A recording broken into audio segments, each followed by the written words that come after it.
So, if we're thinking about Aristotle on these virtues and vices, since we've been gone for a week, let's do a little bit of refreshing. The virtue is going to be a mean in between two vices in general. Virtues and vices are both habitual dispositions. They're things that become fixed in our character. They're not there to begin with. Maybe the beginnings of them are, the seeds of them are. So some of you were naturally more courageous. Some of you were more naturally a little bit more fearful or reckless. But over time that can be changed, right? You can take somebody who is full of fear, and with proper training you can make them become courageous. You can also take somebody who has good instincts and good impulses, and you can screw them up, can't you? You give them bad models and get them to do the wrong thing over and over again. Same thing with temperance, which has to do with physical pleasures primarily.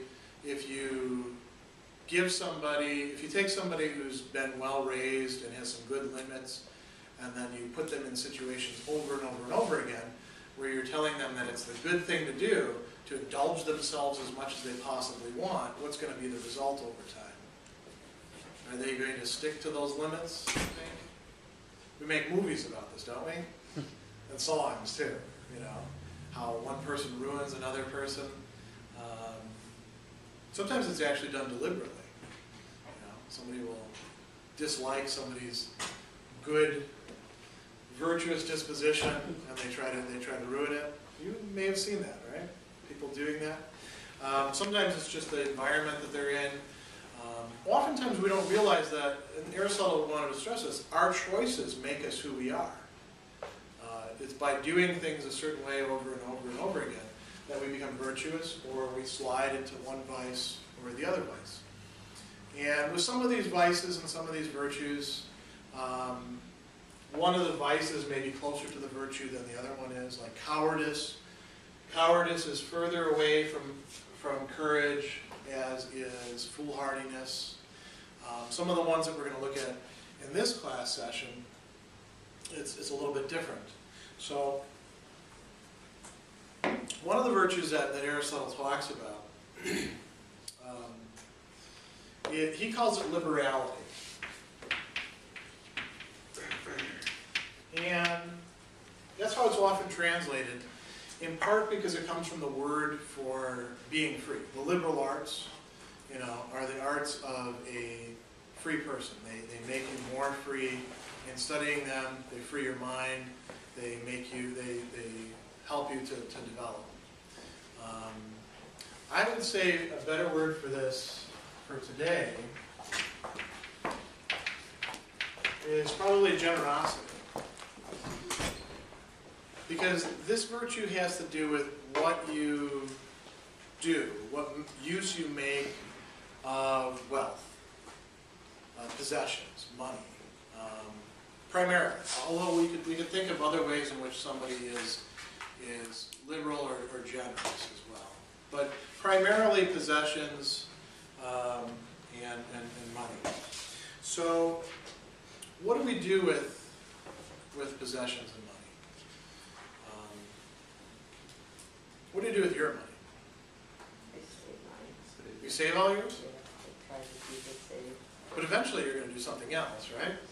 I spend it on like food, and gas has been a big thing lately, so Yeah. yeah, Even bigger. unfortunately. Yeah, money is there to be, we hopefully you do save some money. You don't want to have a negative savings, right? You don't want to be getting further in debt. But eventually you want to have it so you can spend it, right? So you can, and what are you doing? You're giving money and you're getting things in return. Right? That's pretty much how it works. You hand them the dollar bill, they give you the pack of gum. You can't buy much for $1 these days.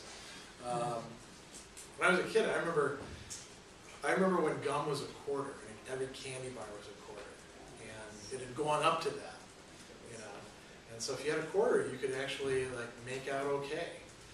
Now, what are you going to do with a quarter? That's like when the wintergreen gums went up from 25 cents to 35 cents. Because that was like the worst time ever for me when I was a little kid. I was going to Like say the that would little have to be a long packets. time. Yeah, when I was a little kid, yeah. Because me and my buddies used to go to the gas station, and like, you know, you'd have quarters, so you'd get a pack of gum. Yeah. I remember how pissed off I was that day. Understandably so. Money affects our lives. Actually, a lot of my views about how much things ought to cost are unfortunately fixed back around 1980, 81, 82, 83. So every time I have to buy milk, I'm irritated because of how much it costs. It's stupid because, you know, everything costs more. I get paid more than I would have back then. You know, back then, making $10,000 to $20,000 a year was pretty good money. Now that would be like poverty wages, wouldn't it? So money is pretty important to us. We have feelings about money. We are interested not just in saving it and spending it, but we're also interested in how it connects us to each other. This is where the generosity comes in. You can give money or give possessions or give the things that money can buy to friends. You can think about this in terms not just of actually physically giving them something, but say inviting somebody out for drinks or having them over for dinner or paying for going to the movies, all those sorts of things. And you can also take, right? And some people give more than they take and other people take more than they give. Would you say that's the case? Is it right in some cases that some people take more than they give? Do you think? Generally, we condemn people who take more than they give, but there's probably some cases where that's the right thing to do. It'd be kind of weird if your parents had, you know, when you were 6 years old, said, "All right, everybody's got to do their fair share. Now I'm putting food on the table. I expect you to do exactly the same. You'd better be putting in just as much to this household as I am. And if I take you out to the movies, I'm going to expect something in return." What were you going to say? I would say like in a family situation where it's like one part of the family is rather wealthy versus there's another part where like a single parent like struggling to get by for their children and it's trying to split the assets like when like a parent dies or something and the other family is wealthy and like they don't really need the money whereas the single mother would. Like I think that would be the instance where. Yeah, now I think that one might fit in, if it's an inheritance, that would probably fit in more with what we're going to look at next class with justice, how you divide up things. If it was in terms, let's say it's a living parent, and the parent's got 5 kids. One of the kids is a multi-millionaire, got his or her own business, doing great, you know, and then it goes all the way through the spectrum down to somebody who's really hard on their luck. They've had medical problems, they've got 3 kids, single parent, anything else you want to saddle them with? Terrible neighbors.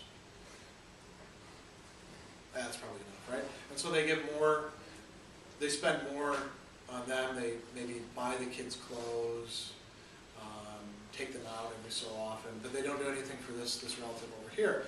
And then they could say, hey, this person is more needy, this kid of mine, and their kids. I should give to them more. It's okay for them to take more than for you to take more. I think, yeah, that makes sense. There's probably other circumstances we can think of as well. Now, for the most part, if you think about friendships, say, or business relationships, the kinds of relationships that you have already developed and you're going to be developing many more of those. Or, you know, maybe think about romantic relationships like, you know, who pays for dates, who pays for trips, or things like that. You can think about giving and taking of money, of wealth, of property, of possessions. And the generous person is somebody who gives when they ought to give, who takes when they ought to take, to the right amount, to the right people as well. There's all these different qualifications that come with that. What if somebody doesn't want to give and they just want to take? One thing that the translators have used for that is meanness. We might also talk about somebody being stingy, being a tightwad. Any other terms that you can think of in our contemporary English? What's that? Frugal. Thank you. Frugal? Frugal? I don't know. Maybe it's on the other end of this. Yeah, when we say that somebody is frugal, we're not usually describing a vice. We're usually describing somebody, we're saying that somebody holds back the right amount. Okay, I guess I misunderstood the statement then. Yeah. Greedy. Okay, greedy.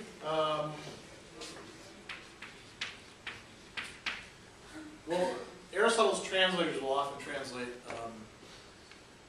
the opposite of justice, injustice, as a kind of greediness of wanting to take more than their fair share. But I think sometimes people are greedy and they don't want to give up things, they just want to take from other people. Yeah. Would be selfish. Okay, selfish, yeah. We often contrast that to generosity, yeah. Being cheap. Say? Being cheap. Cheap, yeah, okay. The person who says they'll take you out to dinner, and then they look at you, aren't you going to leave the tip? That's a little cheap, don't you think? If you're going to take somebody out to dinner, you probably, or they'll take you out, well, let me take you out for drinks.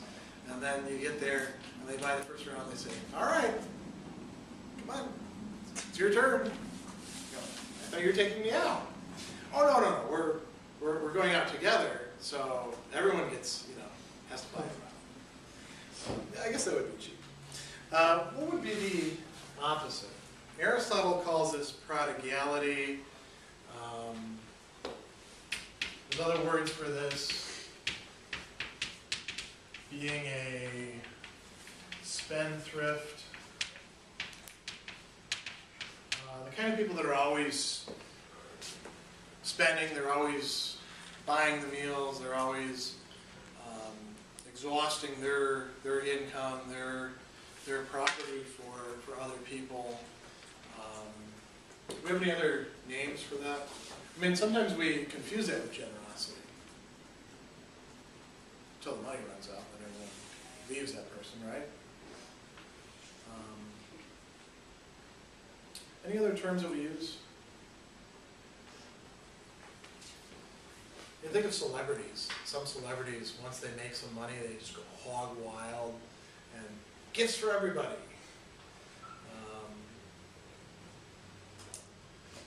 Do we have a name for that in our culture? I don't know. Aristotle's very interested in whether we have names for virtues and vices, because if we don't have something we can pin it on, very often we have a hard time identifying it in our ordinary lives. So let's look at this. You can take too much and not give enough. You can not take enough and give too much, or you can have this balance of giving to the right amount and also taking to the right amount. But it's not just the amount. It's not like Aristotle's just talking about money management, like he's Dave Ramsey or somebody like that. Actually, Dave Ramsey, if any of you ever listened to his show, he actually incorporates, without ever mentioning it, quite a lot of the things we've been talking about with virtues and vices, and thinking about what's the point of having these sorts of things. Aristotle says that the liberal person gives wealth to others through spending on them, through giving it away, to the right amount, to the right people. That's also important. That's one way to tell the difference between a person who is vicious when it comes to this and a person who's virtuous. Who should you give to? What do you think? Yeah. People who really need it and appreciate it. People who really, no, those are two different classes, aren't they? People who really need it, people who appreciate it.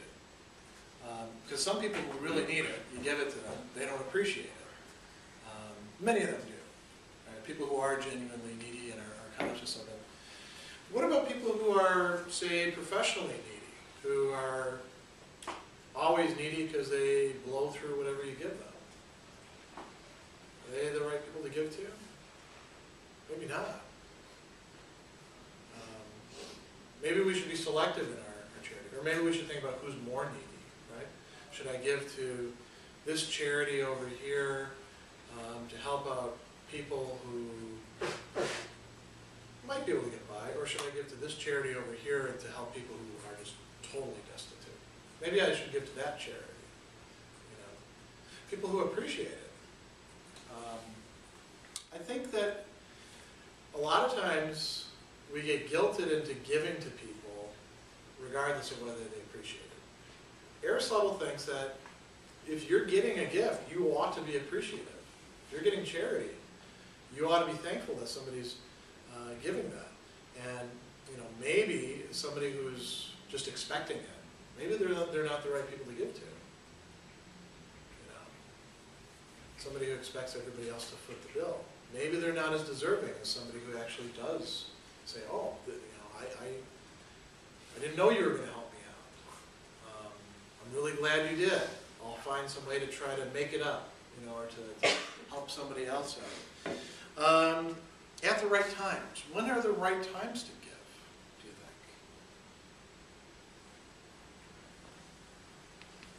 think? Are there better times than others? Tax season. I mean, if you're just being prudent, I suppose, yeah. What were you going to say?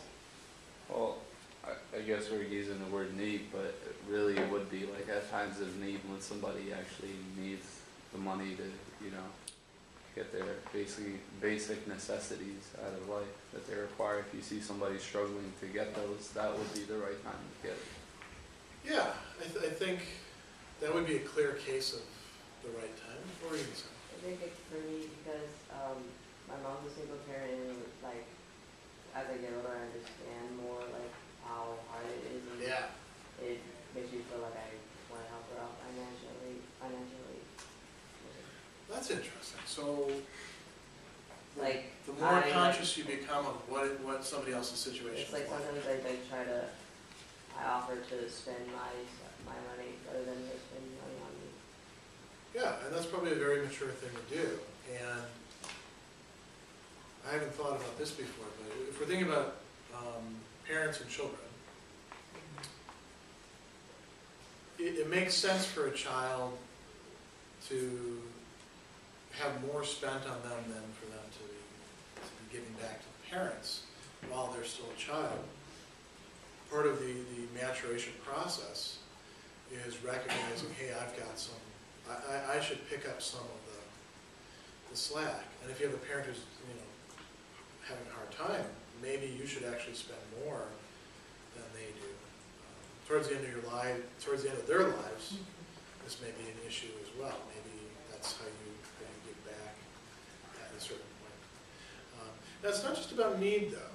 I mean, this is very good that you guys are talking about that. Aristotle thinks that generosity is part of what holds society together, holds relationships together. I don't know what it's like out here in New York, but I suspect there's something sort of like this. Do you guys know about this sort of tradition of giving sort of impromptu bonuses to certain people at Christmas time?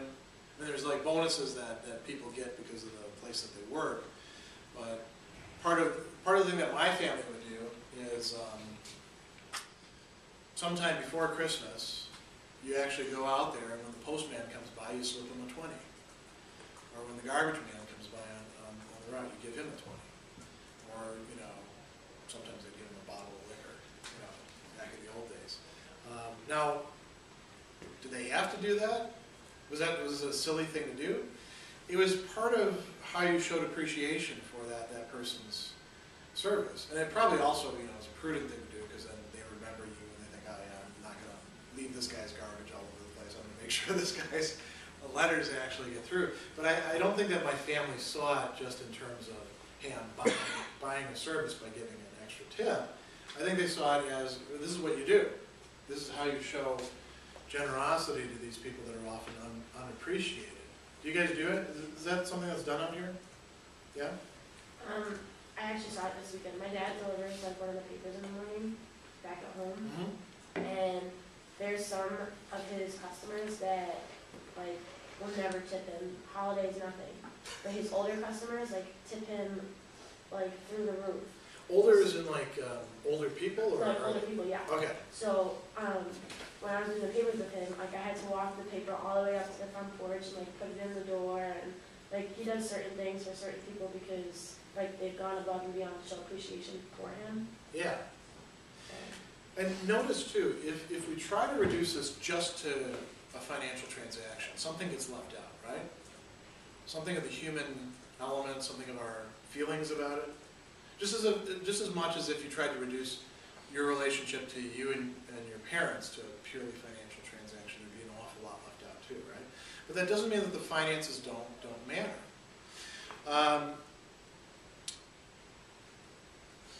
Aristotle also talks about the liberal person or the generous person as taking wealth through acquisition at the right times, for the right things, in the right ways, for the right reason. So they're not going to make their money, or they're not going to accept opportunities or gifts or stuff like that just willy-nilly. They will actually be somewhat reflective, somewhat, how do we say it, not exclusive, but they'll exercise some discretion in doing that. They also desire, it's not just about action, they desire giving and taking to the right amount. So if we want to contrast it, for example, with giving, the prodigal person, the spendthrift, the person who blows through the money that they have, maybe their income or inheritance or whatever, they desire to give too much. That may sound a little strange, doesn't it? Because oftentimes you can never give enough. Give until it hurts, right? Aristotle thinks that no, you actually should have a certain, desire to give. Because oftentimes, if you desire to give too much, if your desire is too strong to give, it may be masking something else. Maybe you're giving, but really what you want is not the act of giving, which is what the generous person wants, but for people to think that you're an important person. Maybe sometimes appreciation itself can become something that people become almost addicted to. They want to give so that other people will say, oh, thank you, thank you, thank you. They can't hear that enough. Or they want to have control. Sometimes people give in part because that allows them to run the show. I think a lot of weddings may end up falling into this category, because who usually has to pay for, traditionally, there's a lot of people who pay for their own weddings. Traditionally, who's supposed to pay for most of the wedding? The bride's family, right? And not just the bride's family, like her cousins and uncles, or bride's mom and dad. And that means they get to have control over certain things, doesn't it? Quite often. You guys probably know a lot of people getting married. It's very stressful getting married, going through all that planning stuff. Why is it so stressful? Well, you have to deal with caterers and cakes, and everything costs an awful lot. But a lot of people want to get their hands in. People get very emotionally invested in this, and especially, who do you think gets the most emotionally invested besides the bride? Yeah. The mother of the bride? Yeah. Very common that the mother of the bride, who is quite often putting up most of the money, because traditionally, what does the groom's family pay for? Yeah. I know my best friend's parents are paying for their sons, the open bar, the flowers, and the DJ. That's actually good. They're paying for the flowers, which is usually on the bride's family side too. Yeah, the bar, the music, sometimes the rehearsal dinner. If they want to be really generous, I guess they could throw in the honeymoon. Although that's usually left to the bride and groom to pay for, isn't it? Well, sometimes people are just generously giving. Hey, there's no strings attached. Sometimes they're giving and they're willing to give an awful lot, but they want things in return. They want to get to call the shots. That's not the same thing as generosity. Some people do this, outside of weddings with many other things. They're willing to buy the drinks for everybody in the bar, but then they want everybody in the bar to see things their way. That would be an example of, Aristotle would say, a vicious disposition.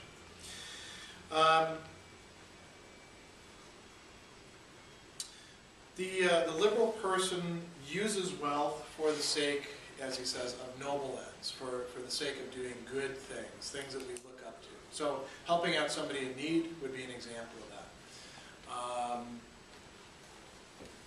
Would you think maybe, say, funding somebody else's college education could be a noble end? Take yourself out of the picture, because I'm sure all of you would love to have somebody just, come up to you and say, now you guys are already gone through college, more or less. I'll pay for all of your graduate education, or anywhere you want to go, because I believe in you. I think this is an investment in the future and in our community. That would be a pretty nice thing, wouldn't it?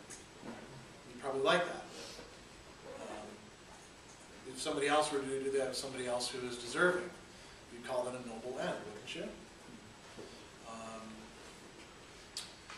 Could throwing a party be a noble end? Maybe, in some cases. What if it was to celebrate somebody's 10 year of sobriety? You need to put your liquor at the party, right? Because that would probably be a bad idea. You shelled out the $200 to rent a room and provide all the stuff. Would that be a generous action? Would that be for a noble end? I think so. Generating, celebrating somebody's genuine accomplishment, probably. Weddings are quite often, I think most people are pretty overpriced, but do they serve some sort of noble end? Maybe. Some of the weddings you've been to? What's actually going on? You got two people getting married, but there's more to it than that, right? Isn't that why we shell out so much money and there's all the fancy clothes? Or is it just all for show?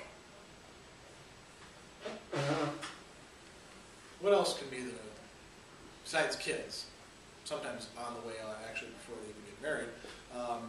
What else is one of the results of that? Yeah. Well, I would say that the parents of both the bride and the groom would feel kind of like accomplished, kind of like part of their job is done. Because as a parent, you would want your child to get married and start to have a family. So I feel like the parents themselves would feel like, oh hey, I got this done. It's kind of like a symbol of that action being completed. Accomplishing the function of a parent. Yeah, maybe. There's probably other, that's a good idea, there's probably other analogs to that. Like when your parents see you graduate, they probably should have some of that sense of, at least, instead of just like, whew, they made it. This should be, yeah, this is not just, it's not just their day, it's also our day because we helped our kid get through college. I was thinking about, how you bring two families together.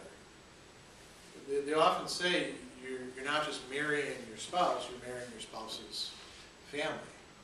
That could be good or that could be bad, depending on who your spouse's family are, right? For a variety of reasons. But, shelling out the money for that could, in fact, that could be a noble action. Bringing together two communities into a larger community, that could be a good end, couldn't it? Again, if we want to contrast the vicious person with the virtuous person, like Aristotle says, the vicious person not only desires giving and spending wealth too much, they use wealth for the sake of non-noble ends, like say showing off, or controlling other people, or distracting other people from something, maybe. Filling a hole in their life that's only satisfied by spending. You could probably put shopaholics over here too. They're not being ostentatious in the sense of buying for a lot of other people. But there are people who, they get addicted to shopping, right? We have TV shows about this. And they spend too much, in part because they really enjoy going out there and buying things. Now, one of the things that he also says is the virtuous person actually pays attention. They do money management. They pay attention to how they're doing. They don't actually spend more than they're taking in. The vicious person will often live beyond their means, and then they find themselves, what happens to you if you live beyond beyond your means. What are some of the results? You go broke, and then what do you do once you go broke? You start asking for things more rather than having a balance in spending. You might shift all the way over to the other side. Or you might resort to doing bad things to get that money. So he talks about, well, this is actually going over here. He talks about some people who end up doing illegal things to get money. Yeah. What would you say Aristotle's views on helping people who did just what you said? They weren't smart with their money, and they didn't save, they decided to spend their money, and now they're collecting like welfare hypothetically, or they're asking people for money. Yeah. How fair is that compared to the person that actually did save their money? You know, they were making the same type of income. Instead, they didn't go out and buy that flat screen TV like you did. You know what I mean? One of the biggest things with that right now is the housing issues. Because just 5 years ago, it was very easy to get a mortgage. And the reason it was so easy was because we'd adopted some policies. Really, if you start digging into it, both the Republicans and the Democrats are about equally responsible. You can pick out particular people, like Dodd, for example. Dodd had a big hand in why the housing crisis went the way it did. He was the same guy to make the regulations and supposed to fix it. It's ironic. But Yeah, and there were go people who were on both sides who were being lobbied by Fannie Mae and Freddie Mac and things like that. And what was going on is it was made very, very easy to get access to money to buy housing. And the idea was housing is just going to go up and up and up and up. And if you know anything about economics, and about the history of economics, you know that doesn't work, that people are always, anytime something is the hot investment, it's probably being inflated, and sooner or later the bubble's going to pop and it's going to go down. But the reason why there's a bubble is because there's all these people out there at that time thinking, hey, I can't go wrong by investing in this. So you had a ton of people making foolish investments, buying beyond their means, thinking I'm going to sell this house in 2 years and make a profit on it. Then suddenly, we started having these financial crises, and it took place in a lot of different ways, and eventually hit the housing market. Housing prices dropped, and that's still going on in this area.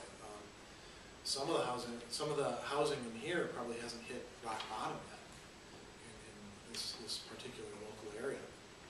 And there's a lot of foreclosed houses up for sale right now because the banks, people couldn't make their payments, and the banks, foreclose on them, and then they have to sell the house. Should we help those people? That could be one of the questions that you ask. And I remember listening to a talk show host talking about this in Chicago. At that time, I was still living in northwestern Indiana. He was mad. He was saying, when I got my mortgage, I researched it inside and out, and I made sure that I actually had enough money for the down payment and that it was within my means and my income. And now we're going to bail out all these people? Well, and he said, basically, screw me, but you know the word that he used. He didn't use it on the radio, but it was bleeped out because he was so angry.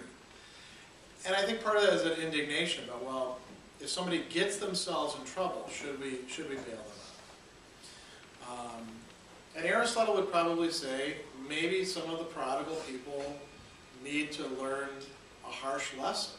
So I think Aristotle would be receptive to that. It could still be generous in some cases to give to them. Let's say they're your kid. Mm.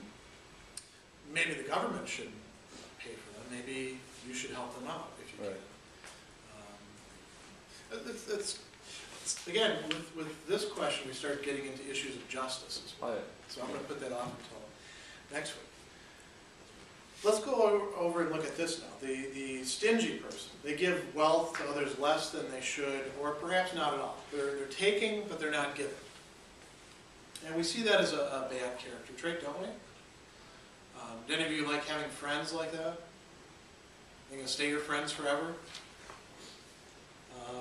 Friends actually there should be some reciprocity there, right? Unfortunately, if you have family like that, you know, you can pick your friends, but you can't pick your family, right? They're not going to quit being your family if they're particularly stingy. They often take wealth more than they should for the wrong reasons or in the wrong ways. That would be the greedy people that are taking more than their fair share. Aristotle talks about those who, as he says, ply sordid trades. That means those people who are engaged in occupations that are kind of unsavory. The occupations that may be illegal, or maybe they're not illegal, but they're certainly not good forms of occupation where they're taking advantage of people. You know, think of, for example, and I'm not tarring all collection agents in this, because there are some collections agents who are you know, decent people, all their virtues and stuff like that. But there is something about collections that sort of leads itself to, especially if you're the one who's collecting for yourself, if you buy contracts to collect on people's debts, there's a tendency to bring out the worst in us in that, isn't there? Would all of us be able to resist that temptation to be abusive towards people, to threaten, you know, all sorts of things that aren't really going to happen to them, to squeeze a bit more money out of them? Maybe not. And why would somebody get into that in the first place? They want money. It's a great way to make a lot of money. There's certain things that you could do for money that would probably be damaging to your character. They often don't neglect their own property, but they manage wealth just for one reason, which is to have wealth. The generous person manages wealth. Remember back when we were thinking about the purposes of life? The generous person recognizes the goodness of wealth, and they try to, you know, manage it well so that they have it to give. The stingy person wants to keep the wealth. They see the wealth as just a good in itself. Now, Aristotle also talks about another set of virtues and vices if we look at this in a large scale. In ancient Greek society, in the city-states that people lived in, if you were rich, you were expected to shell out for public events or public benefits in some way or another. You were also expected to take care of your friends, family, you know, do that sort of thing. Do we have stuff like that in our society? Aristotle called this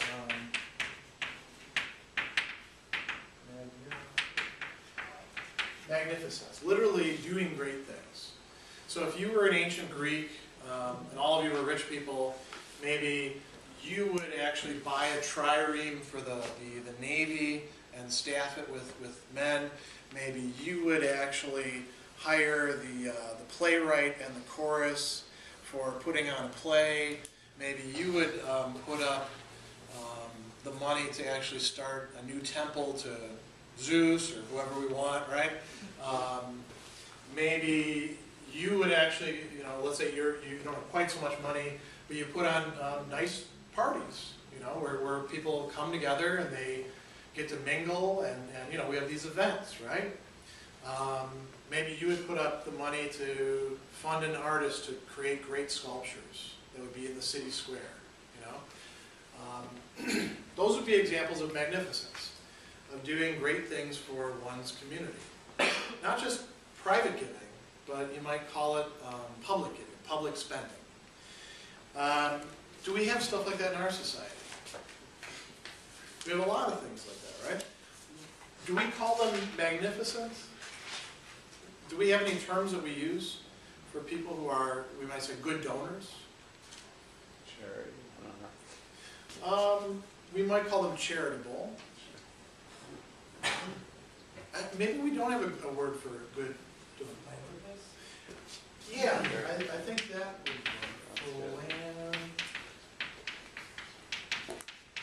philanthropists, yeah. You know, a lot of these big tycoons and robber barons and manufacturers from the 19th century ended up doing a lot of good in our society by building things like libraries, for example.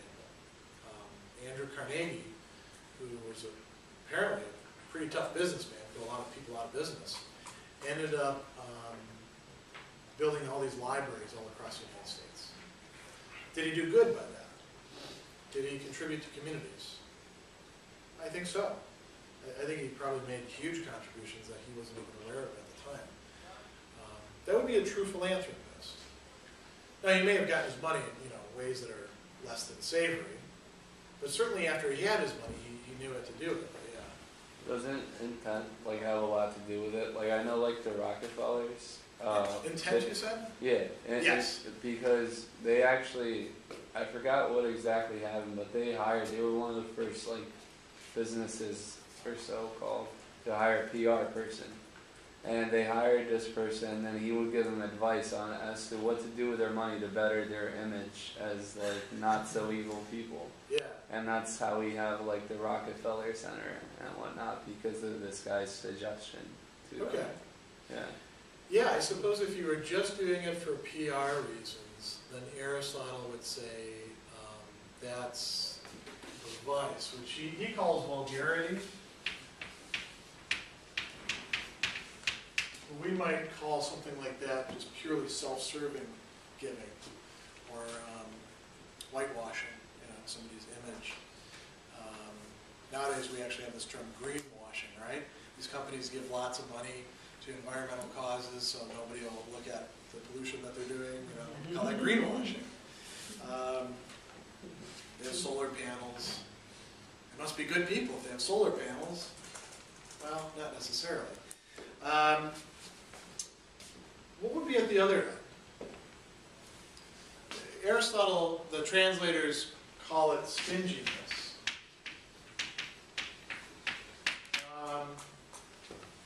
I don't know, do we have words for people who are wealthy in our society and ought to be giving something? They ought to be doing some sort of public service or some sort of donation, creating something for the community, but they don't. Do we have any terms that you can think of offhand? Nothing comes to mind for me, but maybe you guys can think of a good term. Maybe the fact that we don't have a term is a problem. Maybe we let rich people off the hook too easily. Yeah. Just like wealth hoarders. Is it wealth hoarders? Okay. You could always make up our own word. We could, but you can always make up your own word. You can always change the meaning of the word. Getting other people to accept your word and to use it is the whole different ballgame. I can say, well, we're going to call this blue from now on, but none of you are going to accept that to begin with. And even if you did, we don't only have our own little private language until it caught on. Now, what's going on with these people? They don't want to give, or if they do give, they give too little. They sometimes do spend, but they try to spend less than the right amount. So somebody who is willing to, somebody that gets pressured into, well, we got to give something, we got to go to the gala. Well, we're going to go to the gala and we're not going to buy anything. We're going to just enjoy the band and all that. We're not going to put anything into the silent auction, right? These are the sort of things that rich people can do. As a matter of fact, there's all sorts of events all the time that most of us just don't have the money to go to. And a lot of those events do a lot of good for our communities. I'm not saying that we should not be necessarily envious about that, because a lot of them collect money for good causes and end up building buildings. All these buildings that you have on campus for Marist, the ones that all have names on them, unless there's somebody like Fontaine, he didn't put up the money for this hall, but some of these other halls, somebody actually came up with the money for that, or at least the seed money to get it going. Scholarships, they're often named after people, aren't they? Those are either the people who created the scholarship, or they're somebody that person wanted to memorialize, that somebody who died and who they wanted to pass on the memory of by creating a scholarship. The stingy person doesn't want to spend. They spend less than the right amount. Oftentimes they will ruin the good effect that they create by their stinginess, by cutting corners, by showing that they aren't really interested in giving without attaching all sorts of strings to it. They focus on the costs, Aristotle says, on how to do things more cheaply, rather than on what's beautiful or befitting. So if we contrast that back now to the virtuous person focuses on not the cost, but on the object. What is it that they're trying to achieve? So when they're funding a scholarship, for example, you know, if somebody, let's say you're on a full scholarship, you're going to go to graduate school somewhere, and somebody puts up a full scholarship in your name, what should they be caring about? Should they be saying, no, you're not going to use it for this, are you? I only want to spend this amount. Or should they care about what's going on with you? What should that scholarship achieve? It lets you go to school, but that's just the start of it, right? What's supposed to be happening to you as you go to school? Broadening your future, or like making you more successful because of it. Yeah, and that's a future consequence, hopefully. What's supposed to be happening in the present that leads to that? What's that? Learning? Is that what you're talking about? Learning and growth, Learning, yeah. I mean, whenever you actually do have some real learning taking place, you grow as a person. I think you have all experienced this quite a lot in your majors. You've grown as a person. You're not the same man or woman who walked in here 2.5 years ago, are you? You are in some ways bigger. Not physically, but also maybe physically. I mean, you still keep growing, right? But in who you are, in your soul. You are a larger person. There's more of you. You've grown. The person who's giving money for a scholarship should be concerned with that.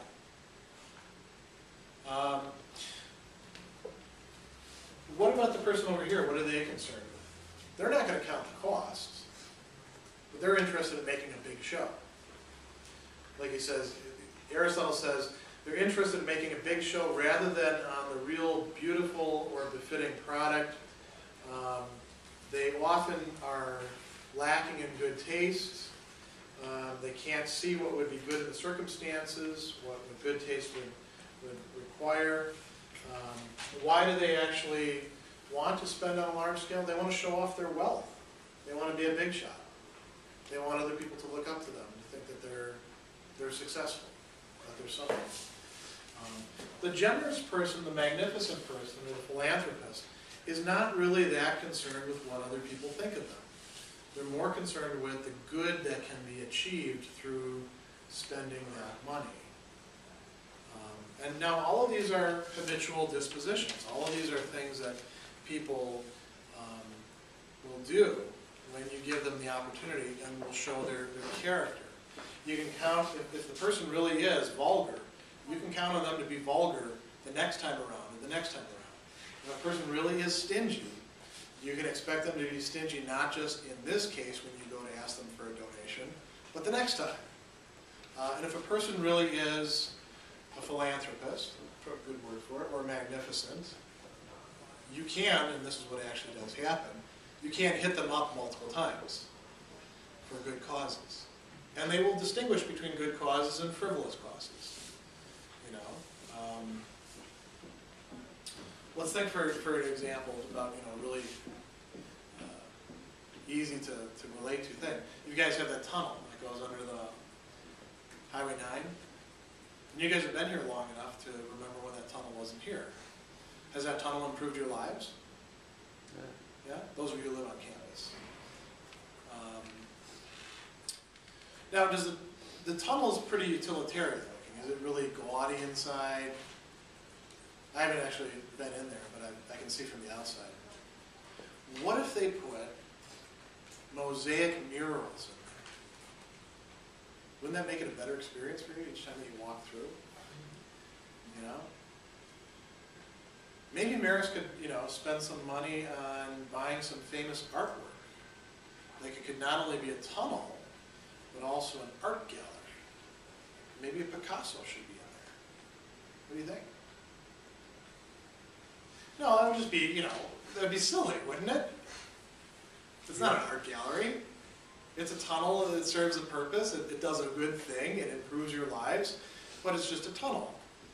You know, why would somebody want to, you know, spend that much money on adding a bunch of bells and whistles or frills to it? Well, if somebody does, that's because they spend money on frivolous causes because they want to make a big show. You know, the actual magnificent person is not going to spend on that sort of thing. They're going to look at the projects that they commit themselves to. But once they commit themselves, they're going to be committed. They will be an advocate for that. Maybe some of you, actually I hope, you know, I'd love if all of you could actually end up becoming magnificent people that way, because it would actually mean that all of you are extraordinarily successful. Even if you're not, you can at least be a generous person. Let's look at another virtue now. Aristotle says there are virtues that have to do with social life. So those virtues had to do with what? With money, with wealth. But they also had to do with personal relationships, didn't they? Or at least relationships in your community. There's others that have to do with how we relate to each other in society. And one of these that he talks about is what he calls truthfulness. Now he doesn't mean honesty in the sense that you guys have brought up many times in the semester. As soon as I ask you about what's a quality that you want in a friend, you always say honesty. What do you mean by it? You mean something a little bit broader than what he's calling truthfulness. Because you mean somebody who's honest about everything, right? You ask them, did you take my bike? Yeah, I took your bike. Where's my car? Oh, I had to take it to the store. It's still in the parking lot. They don't lie to you about that sort of thing. Aristotle's not talking about that per se. He says that this is dealing with truthfulness and falsehood in words and actions and self-assessment about one's own good qualities or achievements. And this is a lot of stuff. That's still a wide range, right? Because all of us present ourselves in a certain way. All of us talk about ourselves, don't we? Who doesn't like to hear other people talk about them? Honestly? We all like to hear other people talk about us to some, if they're saying nice things, right? As a matter of fact, you guys now are at the stage where several times you've already had to put together documents that tell who you are. Right? Y'all have a resume? You ever have the temptation to spin the resume a little bit? To maybe fluff, you know, one part, or inflate, you know, something that you did into something a little bit bigger? You know, there could be a lot of motives for that. Maybe you just, you know, you're like thinking of yourself that way, or you're afraid that you're not going to get the job if you don't do that, or everybody else is doing that, and so you have to do it, or somebody else pressured you to do it. Well, that wouldn't be truthfulness about who you are, would it? In a way, that would be what he calls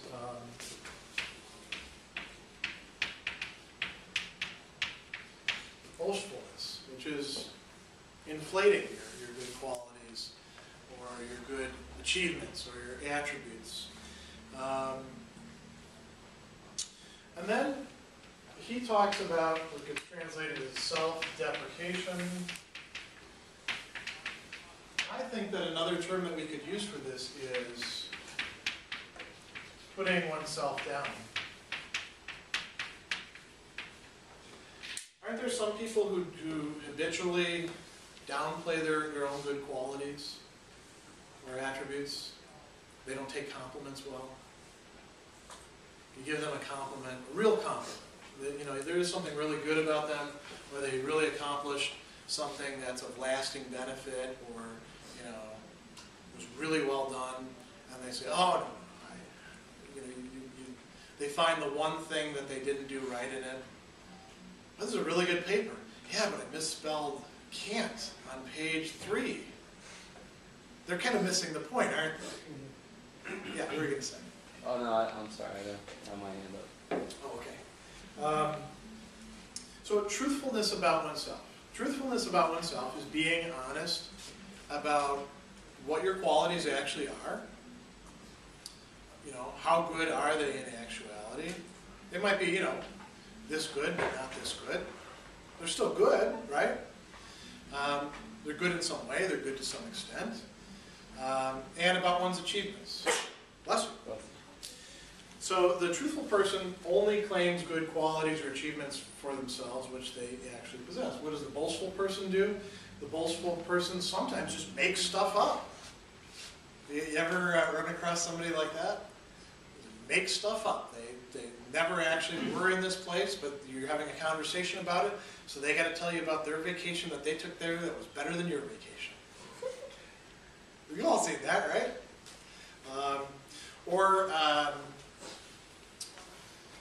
It's really easy to do this about stuff where there's no possibility of getting caught. By the way, this is kind of a sideline. I noticed this for the first time when rereading this material yesterday.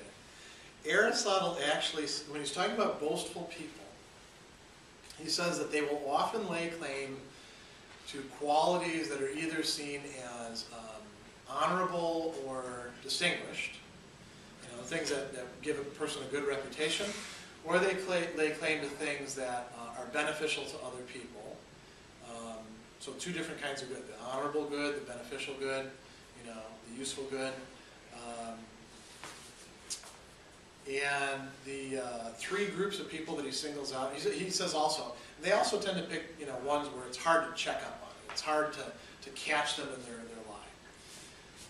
He says there's three groups of people that they most often will, you know, or three types of skills they'll most often lay claim to. One of them is medicine.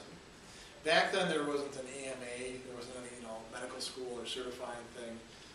Nowadays it'd be a lot harder to claim to be a doctor, wouldn't it? The other two groups that he talks about are prophets, those who would, you know, say what the gods want, and philosophers. He says that a lot of people pretend to be philosophers who aren't actually philosophers. Why? Because it's hard to catch them, and if they really were philosophers, it would be a pretty cool thing. But they're actually not philosophers. He says this in a book of philosophy, that a lot of people are pretending to be philosophers who actually aren't. Imagine if you're reading that and you're like trying to pretend to be one. I don't know. I guess. You know, he says another thing too. When he's talking about anger, he says one of the things that people who get angry tend to get angry about is when you disparage something that they care about, but they're not as good as they'd like to think they are at that thing. So if you disparage philosophy to somebody who's just starting out in philosophy and isn't, you know, very well versed in it, hasn't done any really major achievements, they'll get more ticked off than the established philosopher who's like, you can attack philosophy all you want, I don't care. That's going to be what it is. I'm secure in it. It's the person who's insecure who tends to get the most angry. And the person who's insecure is quite often a boaster. Somebody who is laying claim to something that they don't actually possess, or that they possess in a lesser degree. So somebody will have picked up a guitar once in a while. Yeah, I play guitar. I play in bands. I've been playing for 20 years. Well, you know, I've been playing banjo for like 12 years. If by playing you mean maybe 2 or 3 times a month getting it out, and instead of actually practicing the things that I'm supposed to practice, playing a couple songs that I like, does that make me a great banjo player? What do you think? I think you should bring the banjo into class. Maybe I will Honestly, towards the end of the cool. semester. But no, it doesn't make you a great banjo player. No, You're it stating that. makes me a poor banjo player, actually. I can barely call myself a banjo player. But they're guaranteed there's somebody out there with a banjo that's been sitting in the corner for the entire semester who's calling themselves a banjo player on some website. You know, there's somebody who's being boastful. Guaranteed there's also somebody who's a great banjo player or guitar player, pick anything that you want, who downplays their own achievements, who overlooks it.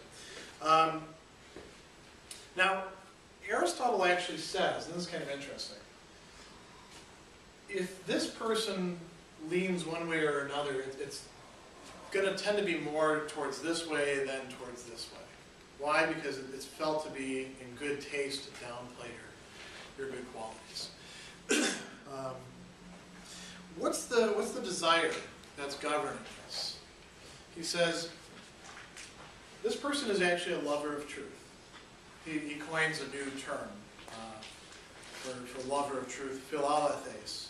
This person is going to be truthful even when there's nothing to gain by being truthful, just because they like to be truthful. And they also find lies or misrepresentations or deceiving another person as in some way, he says painful, but I think we would say something more like they find it not disgusting necessarily, but what's a sort of lesser form of disgust? When somebody wants you to do something and you feel kind of a repugnance towards it. We've all gone through that sort of thing? Yeah. Like unbecoming. Unbecoming, okay, yeah. It's unbecoming of them to tell even small lies about themselves. That's the way the person who's truthful by disposition actually is, because they value truth and they dislike lying. They see lying as a bad thing in itself. The boaster doesn't see lying as a bad thing, or if they do see lying as a bad thing, they see it as certainly less bad than the good things that they'll hopefully get out of it, like reputation, maybe, who knows, access to opportunities, wealth, those sorts of things. They value their self-image more than they value truth. It's interesting. Aristotle had this saying. He disagreed with his teacher Plato, and back in that time, it wasn't like today where you can tell your teacher anything you like. I think you're full of it. Back then, your teacher was your master, and he said, we should love our friends, but we should love truth more. So we should be willing to disagree when truth is at stake. That's not the case for the boaster. Some boasters actually like to lie. There are some people who, you've met some like this, just tell lies about themselves. They don't even have any reason for doing it. They just lie to lie. Have you ever run across that type? There's something going on there. What about this person over here? Aristotle is kind of hedging his bets about this. He doesn't think that everybody who's over here is necessarily vicious. He says some people, like Socrates, for example, avoid showiness. They disclaim, great attributes. Socrates is a pretty smart guy. If you read through more of the philosophical dialogues that Plato wrote, you'll realize this.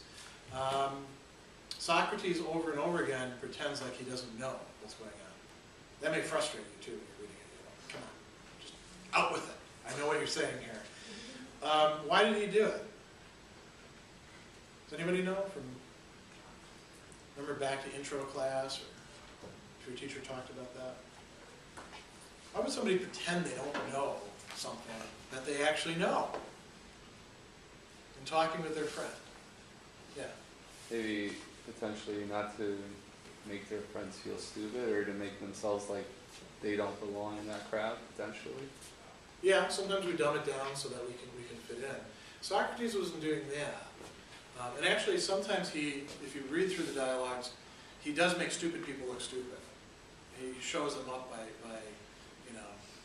a lot of the stupid people in the dialogues think that they're a lot smarter than they are.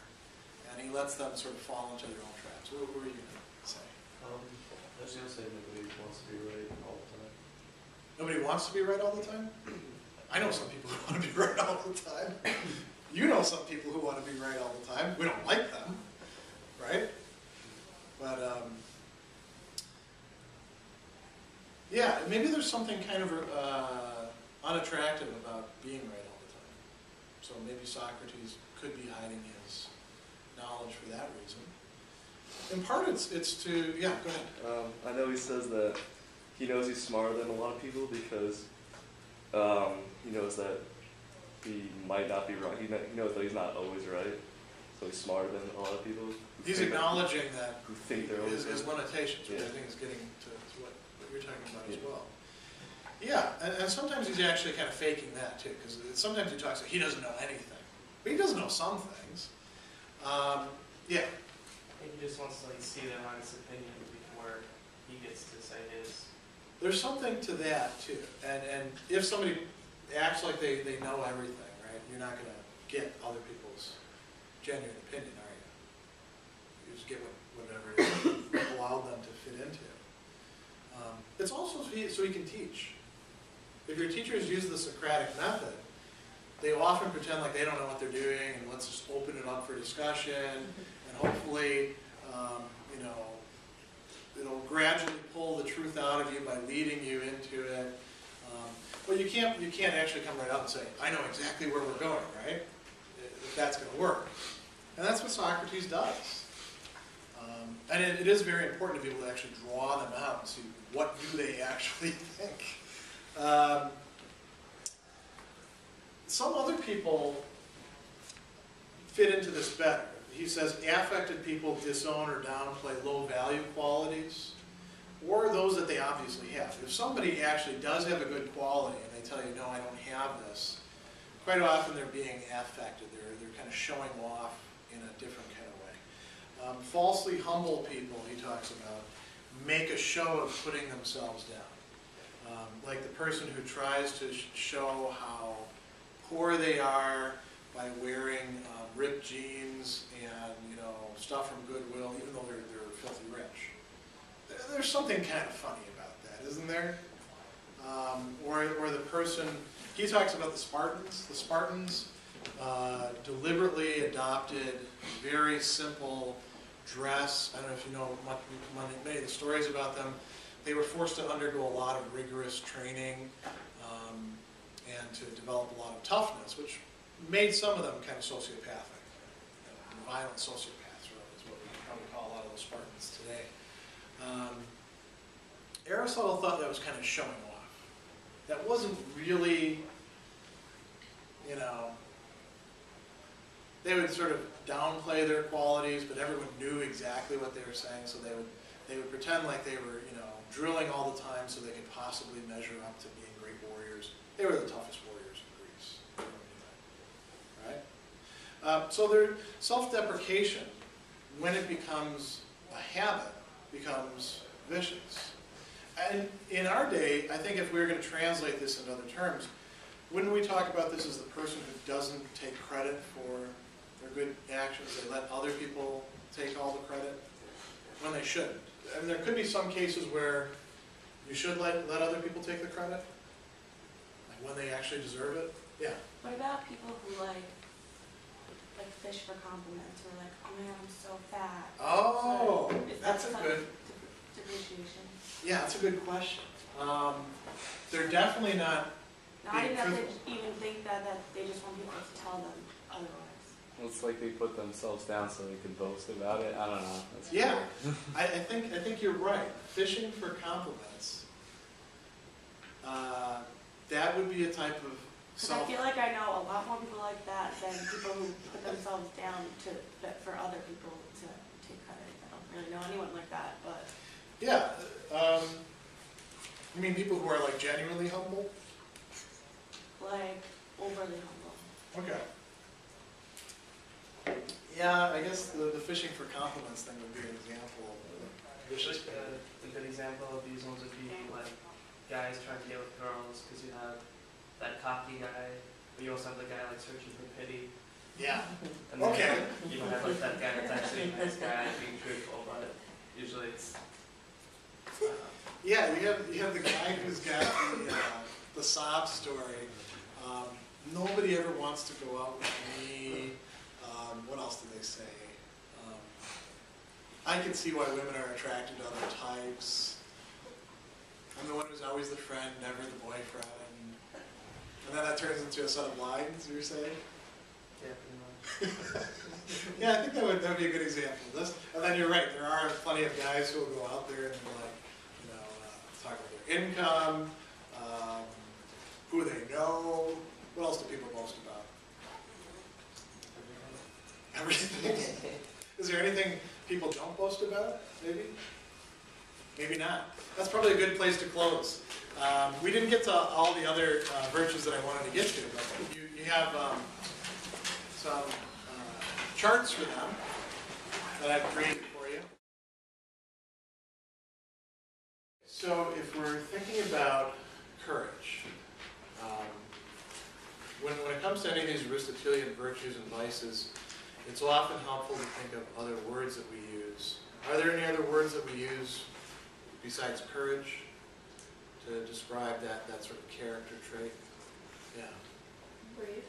Yeah, we talk about a person being a brave person, having bravery. And remember, when we're talking about virtues and vices, we're talking about something in the person, something that they have developed that's part of their character. Likewise with vices. We have, with any virtues and vices, we have, for the way Aristotle understands it, we have a virtue that's the mean in the center. So in this case, that's going to be courage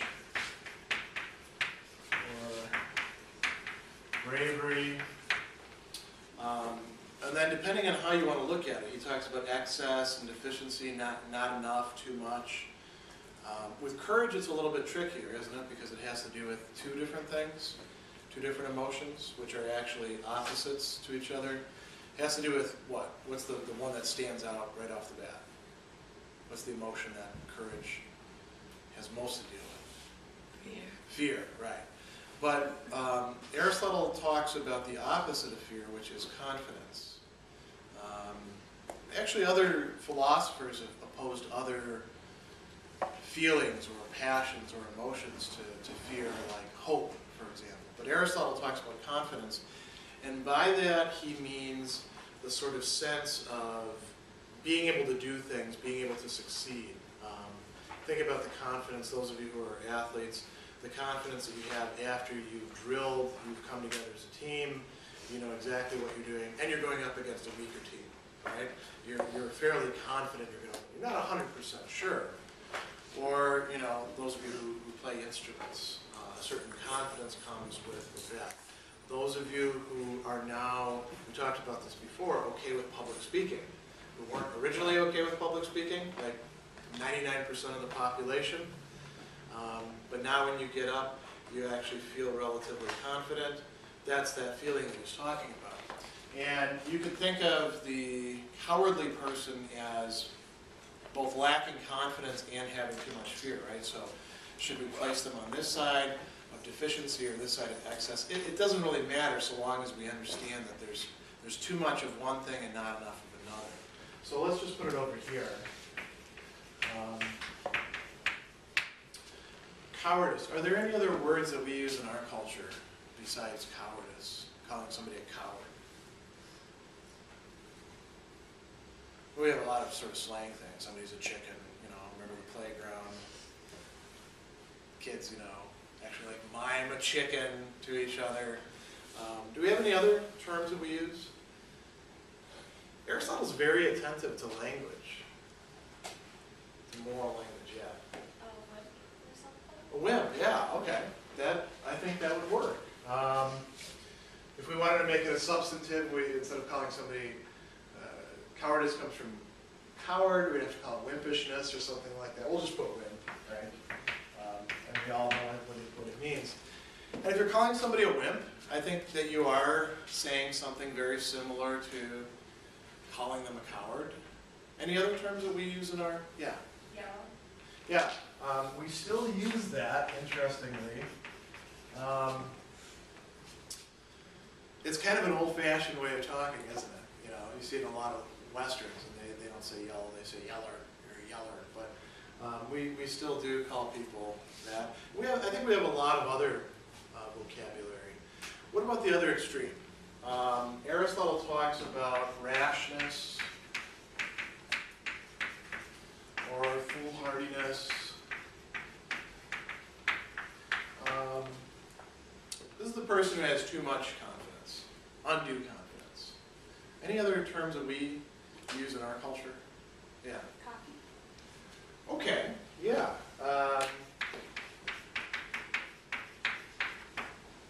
I think that would extend to some of the same things. Cocky people tend to smart off to other people when they shouldn't, in situations which would maybe call for a little bit of circumspection, a little bit of worrying about the consequences. These are people who don't worry about consequences. Maybe that helps out a bit. You know, when you look at that show Jackass, for example, I think all of you have seen that show or versions of it. A little while back, there was a female version called Rad Girls, where they're doing some of the same kind of things. Those would be people who would fit into this, I think. You know, they're somehow lacking in something or having too much of something else. That removes them from the virtuous mean. So let's think now about what Aristotle actually says about courage. Remember, these are character traits. They're not just character traits like things that you're born with. Like some of you may have an artistic bent, or you know, you're naturally good at athletic endeavors, or you sort of naturally gravitate to situations where you can exercise leadership, or some of you are good at picking up on other people's emotions. Those are character traits, right? But they're not necessarily developed. You might have just had those. Of course, if those of you who are athletes, does it help to actually practice? You know, somebody may have some natural talent, but those of you who have artistic, you know, talents of one form or another, are studying things in the arts, can you rely on raw talent itself? That's one of the problems a lot of high school kids come into college, and I don't have to learn anything. I don't have to do this technique stuff because my high school teacher said I have a lot of talent and I just want to be creative. Well, you know, you have to refine it. You have to work on it through practice. Courage is the same way. Some of us are more naturally closer to this than others. Some of us naturally tend to have more fear. Some of us naturally tend to be a bit more foolhardy. The courageous person has developed a quality of their character through exercise, through being in situations, and you know, they deal with the things that we are afraid of or ought to be afraid of. And so Aristotle, with all the virtues, he's going to say, we think about these virtues and we want to look at the person who actually has them as a model, and we want to think about what reason would tell us. So the courageous person is the person who has the right amount of fear and the right amount of confidence and acts on that right amount of fear and confidence, because it's not just enough to feel, you have to act in a certain way. And what kind of actions do we associate with a courageous person? What do they do with that fear, or in the face of scary things? What would you say? Yeah. Well, I'd say someone who's courageous is someone who has like the right attitude towards fear, so they can like take their fear and stay calm rather than like get hysterical, yeah, or become kind of self-indulgent, or become a leader, whatever needs to be done in the situation. Okay, so there's two things that you're saying that Aristotle says there. One is they remain more or less calm. They don't allow they feel the fear, but they don't allow that fear to predominate in their actions. And you've all seen, you know, both of these cases, right? You've seen people where you can tell they're afraid, and they seem in the grips of the fear, and the fear runs them. The fear is in charge, not them. With the courageous person is in charge of their fear. They're feeling it, but they're able to do things that are not just determined by the fear. And then you said they're able to do the right thing, or they're able to do what needs to be done. That's really central for Aristotle. The courageous person is able to act and to do not just anything, but think about all the possible reactions that we have to fear. Think about movies, when you see the movie and everything suddenly comes to the point where things get screwed up and now everybody's realized that they're screwed up. There's always one hysteric guy who's yelling and overreacting, and you know, then if it's like, you know, fighting with aliens or a bad guy or something like that, there's always somebody who wants to appease them. Maybe if we're just nice to them, they'll leave us alone, right? And then there's a whole range of other reactions in the middle. Sometimes people slap each other, right? Get a hold of yourself. They're encouraging each other to act in certain ways and not to act in other ways by doing that. You could do the right thing in the situation. You could also do a lot of wrong things, couldn't you? People sometimes act foolishly out of fear to try to get away from it. So reason would tell us how we ought to act. It would also tell us what we ought to be afraid of. And this is a key difference too. So think about this. What are you actually afraid of in your life? Your fears have changed over time, right? Are any of you afraid of the boogeyman anymore? Hope not. Maybe if you watch too many movies, scary movies, you are, right? At the time you watch them. But you're not afraid of the things that you used to be afraid of. I was afraid of a tornado under my bed when I was 3 years old. I don't know where I got that idea from, but I thought there was a tornado under my bed. I didn't have a monster, tornado, and I didn't know what it would do, actually. And my mom took care of that by getting the vacuum cleaner and very obviously sort of vacuuming under the bed and telling me this story about how, tornadoes are wind and the vacuum would suck the wind out and we'd throw it out the bag, and then I was okay. But, I had a lot of other crazy things like that. I bet you did too. Right? Some kids you tell them about the Easter Bunny and they get scared of the Easter Bunny, believe it or not.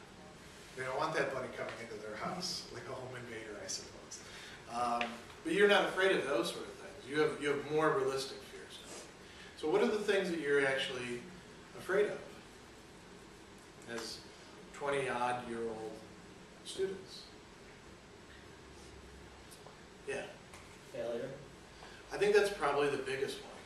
I mean, you guys are not in danger of losing your lives at any given moment. If you were living in a war zone, you would probably be less worried about failure and more worried about getting killed every single day.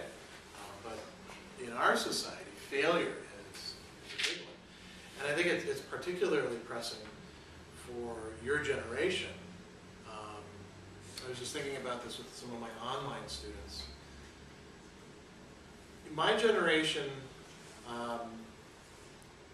we're probably going to have to work until we die, because the retirement system is gradually breaking down and the economy is really not improving.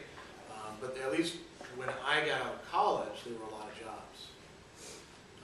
For you guys, what is your situation like? It's rather bleak, isn't it? You have to. There are jobs out there, but you have to compete for them. And one of the possibilities is failure economically. Not being able to provide what you'd like to provide for yourself, and then later on for your family. That's something that's staring a lot of people in the face. And you guys have seen a lot of people who have skills, have had good jobs before, lose them and not be able to recover, right? So that's a real fear, I think. What other kinds of failure are you worried about?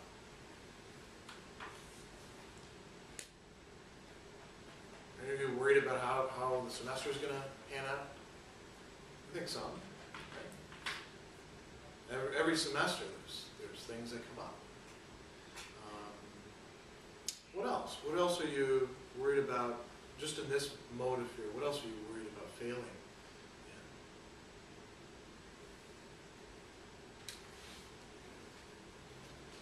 Does anything else come to mind?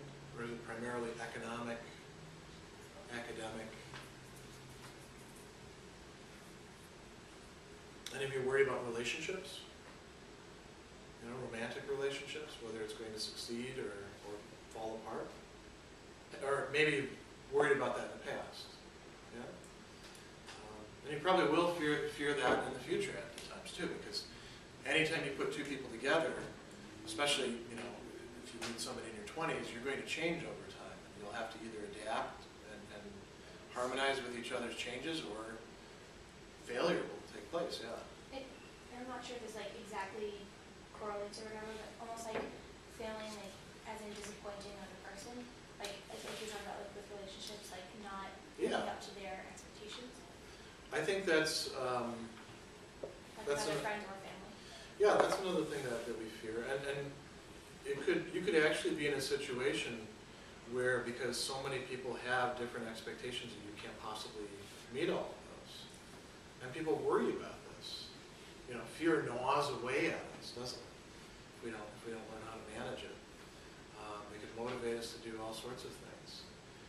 What else are people afraid of? So there's this possibility of failure, which is that's scary. What else? What about rejection? Sometimes even when you do the right thing, measure up to things, somebody treats you poorly. They don't like you. I think a lot of people are afraid of rejection. If you want, here's a little hint too. If you want to get used to rejection, start submitting your stuff to magazines and journals for publication, because you will get an awful lot of rejection letters. You know, send your writing out, or if any of your musically inclined, start sending your music stuff out.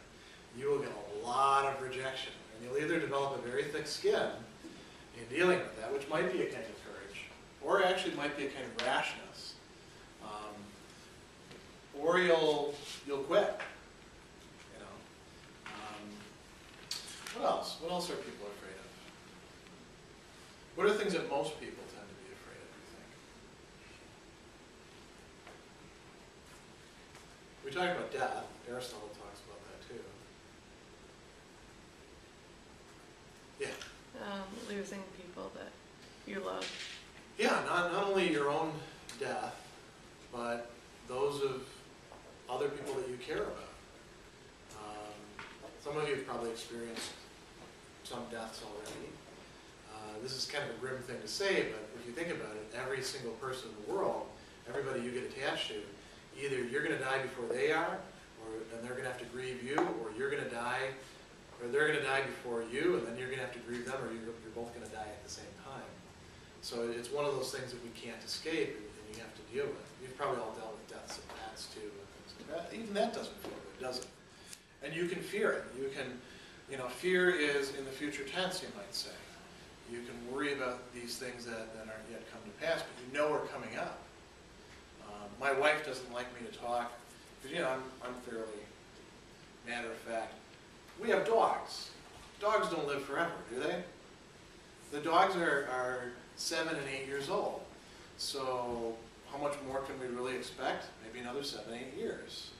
She doesn't like me to talk about that because then it raises these natural fears that we feel. Okay? Losing things. What else are we afraid of losing? People, pets. Our stuff. We're afraid of losing our possessions. Aristotle talks about the fear of poverty. Fear of losing things that we like. Some people can become so attached to a particular item that they can be very afraid if that item is somehow threatened. Imagine if I were, you know, in a book of Aristotle. You know, if this is the only book of Aristotle left in the world, then it would probably make a lot of sense to be afraid, you know, if I were to lose this. But this is replaceable, right? People aren't quite so much. This is just a bunch of words on pages, you know, put in a nice binder. But we do get attached to our things, don't we? Oftentimes we're afraid also of how people see us. Aristotle talks about dishonor. We're afraid of being ashamed. As a matter of fact, here's where it gets kind of interesting. One of the things that Aristotle says about cowardice is sometimes cowards will do things that look kind of brave, like, you know, they'll risk death, or even, you know, take on certain death. But oftentimes they do it because they're more afraid of the other thing than death itself. They're more afraid of disgrace. They're more afraid of losing a reputation than they are of dying. That's not true courage. So here's the thing. We can ask, what are we afraid of? And then we can ask, what should we be afraid of? How much should we be afraid of things? When you feel fear, you can ask yourself, is this, I know I feel the fear, is this reasonable to be afraid of this thing? Is it reasonable to be afraid this much? Is it reasonable to allow the fear to run the show? And if your answers to that are no, then you probably have some work to do in order to steer yourself towards courage, right? Because if you don't ask those questions and you just sort of go along with things, and your fears are great, you may end up becoming a coward. I think a lot of you have experience with overcoming fears of various sorts.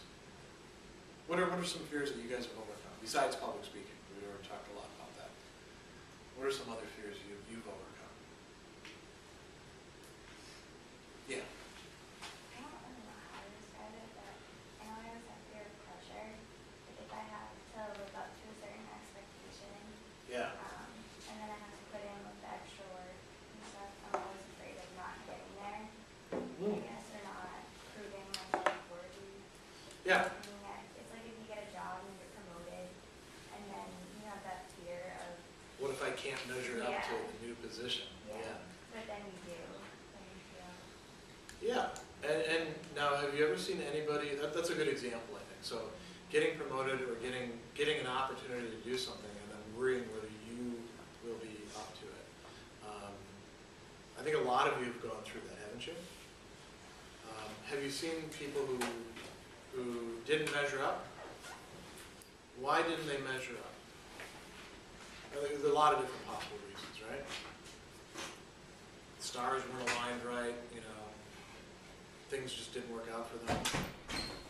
Have you ever seen any of them where they allowed the fear, the exact same fear that you're talking about, to dominate their thoughts and to keep them from actually doing the sort of work that they needed to do to make good on that opportunity?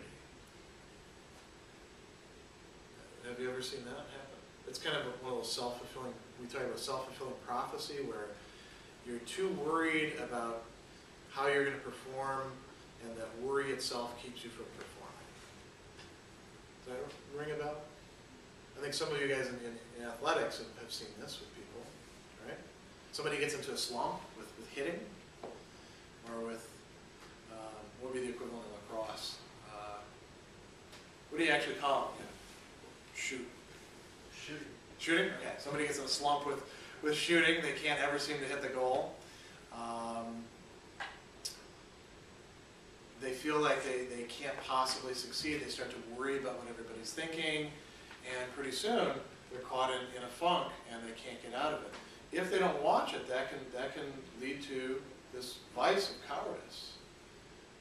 We talked about bullying as sort of an example of this too. If somebody's bullied, they don't stand up to bullies. This happens over and over again.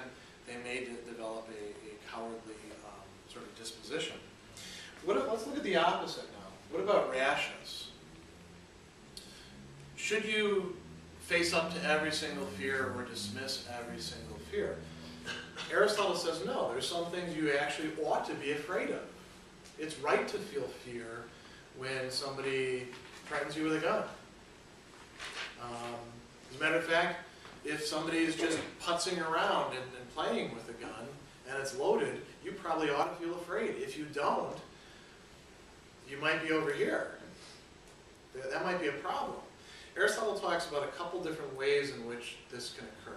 One is the person just doesn't feel fear when they ought to feel fear. There are some things that it's natural, it's normal to be afraid of. Not afraid in the way the coward is afraid, too much, but to the right extent, the way the virtuous person is. Like for instance, let's take failure again. It is reasonable in the situation that you guys are in as college students right now to be afraid of failing. Not necessarily failing your classes in that sense, but the economic situation that you guys are moving into, it's tough. Nobody should candy coat that for you, I think. If you were to have the attitude, like people had in the 80s, the future's so bright I have to wear shades, that would be very unrealistic, wouldn't it? There are some people who act like that, though, aren't there? I saw a lot of students, actually, when I was at my last position, who were coming in with 800 SATs and thinking they were going to be doctors and lawyers and, CEOs and things like that. And all they had to do was show up to class, didn't have to do any homework or reading or anything like that, and it was an easy streak. They had to just wait out their 4 years. What's going to happen to them? What do you think? You guys are not those students. You guys are a much more well-prepared grade of students, and you guys have put in a lot of work. What do you think is going to happen to those people who think they're going to just coast the whole time? They're gonna be really disappointed. Yeah. And they'll probably find some way to, explain it away. Somebody was screwing them over or something like that. But really, it's their own foolhardiness, their own lack of fear when they ought to feel fear. It's reasonable to feel some worry in the economic situation that we're in, I think. Another problem is overconfidence. Sometimes you feel fear, but you also feel this sense of confidence, and that sort of carries you through. And that can also come from a very unrealistic assessment of the situations that you're in. And we'll talk about a few ways in which people end up being a little bit too confident in a moment. Then he also talks about another really interesting thing, where some people who seem to be rash or overconfident or cocky, or however you want to put it, are really cowards. Because what they're most afraid of, well, let me ask you, if you can, what do you think people like that are most afraid of? People who are actually sort of hollow inside. On the exterior, they look like they're really confident, can take on anything, yeah. Like people finding out they're not actually like that? Like that they're actually cowards? Yeah.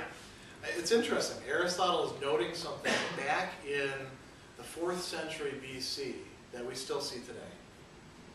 People who put on a brave front because they're actually filled with fear inside, and they're so afraid of other people seeing that they feel fear for whatever reason.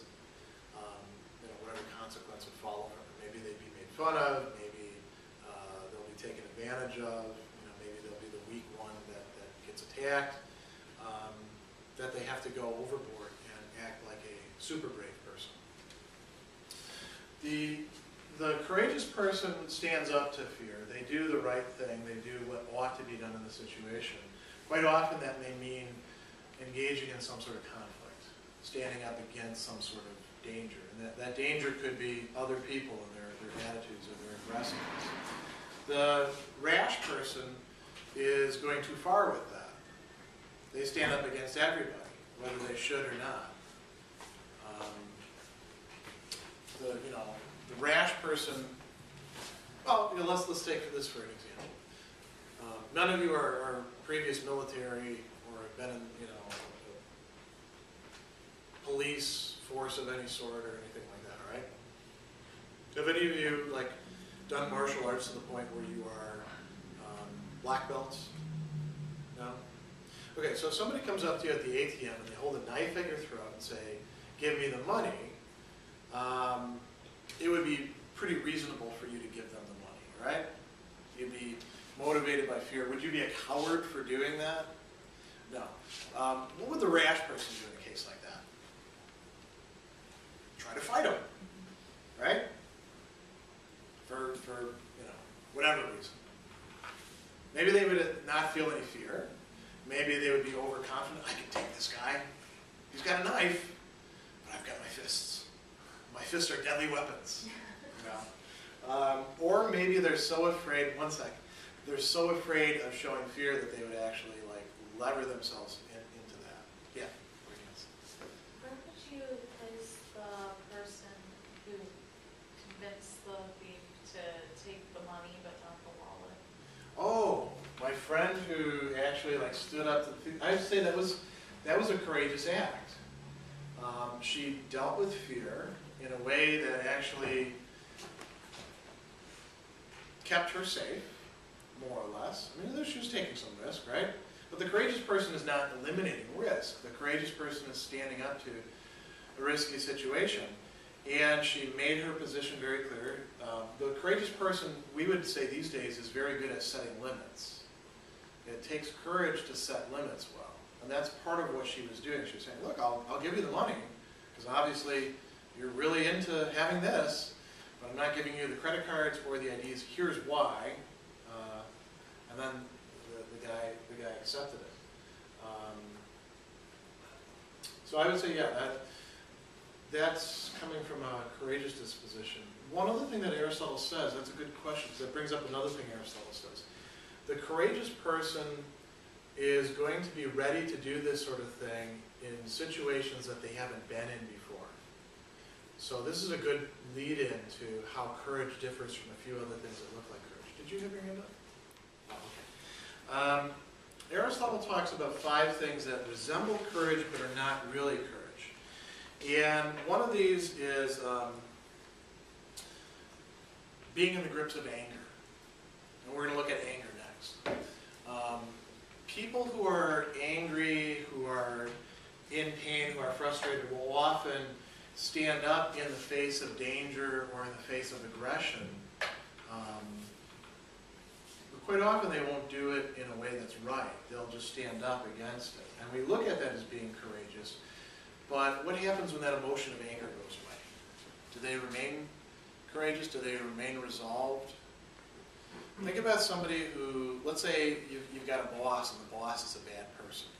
And the boss is acting abusively to an employee.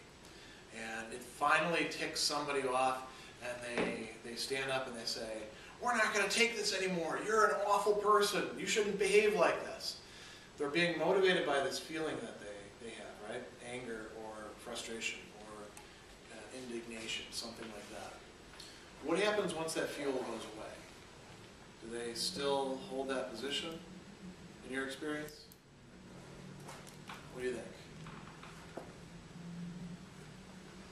You can get people to do things that they ordinarily wouldn't have the courage to do by provoking them. But that's not going to have the constancy, the staying power of genuine courage. He also talks about feeling confidence because of one's previous achievements. Some people are very courageous seeming, in part because nothing bad has ever happened to them. Interestingly, Aristotle talks about drunk people as being temporarily in that state. Drunk people feel themselves to be a bit invulnerable. You guys seen this sort of thing? You know, the tiny little guy who wants to fight the gigantic bouncer, you know, who's literally twice his size, like twice his weight, and he thinks that nothing bad can happen to him because he feels confident. That's not genuine courage. They actually have an old expression for that. They call it Dutch courage. I'm not quite sure why alcohol was associated with the Dutch, maybe because they traded it or something like that, but they call that Dutch courage. It's not real courage, because as soon as the alcohol wears off, what happens to the person? Yeah, and some people will take a drink. You see this in a lot of old movies when they have to listen to some bad news, right? Why? Because there's a sense in which it will give you courage. But it's not real courage, is it? Or, think about romantic situations. Why do people drink so much at the bars where they're looking to pick people up or to hook up? Because it gives a sense of confidence, right? It doesn't just lower your inhibitions, it also maybe gives somebody resolve. But that's not real courage. And that's, not going to be there in the morning or even later on that night. He also talks about people who are ignorant of the danger that they're in. That's not real courage either. Not knowing, if you, for example, think about this economic situation. If you were to say, yeah, I don't know about any recession. Things seem great where I come from. Now, let's say you actually live in an area where everybody's got a job. The unemployment rate is 2% instead of 10%. Well, then you wouldn't really be courageous, because as soon as somebody informs you of the facts, now suddenly you'd feel some fear, wouldn't you? Fear reasonable? Or what if you didn't know that the gun that you were playing with was loaded? Or what if you stood up to some bullies, but you really thought you were just play acting, or that everyone was joking around? Is that real courage? That's not real courage. We make movies about that sort of thing, right? Where the hero does some amazing things, they don't realize that they're not actually in a real situation. Well, that's probably enough about courage. Let's move on to think about temper. What makes you angry? What kind of things get your goat?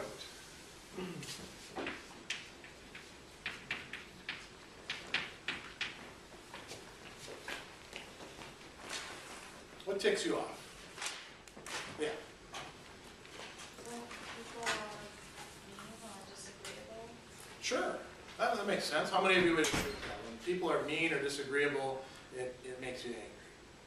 Especially when they're mean or disagreeable to you, not just to this poor guy next to you, but to you. Or to somebody you care about, right? Aristotle says that makes perfect sense. That's part of what makes us angry. As a matter of fact, the definition that he has of anger is a desire accompanied by pain for apparent retribution, setting things right, punishing somebody else, making them suffer in return, aroused by an apparent slighting against oneself or those connected to oneself. Slighting meaning treating somebody as less than they deserve. It's literally coming from the word for less, oligo. The slighting being undeserved. When we get angry, we feel like some wrong has been done to somebody, either to ourselves or to our friends or our family, our country, some product that we like. People will fight about products. Our sports team, you shouldn't talk about the Bears that way.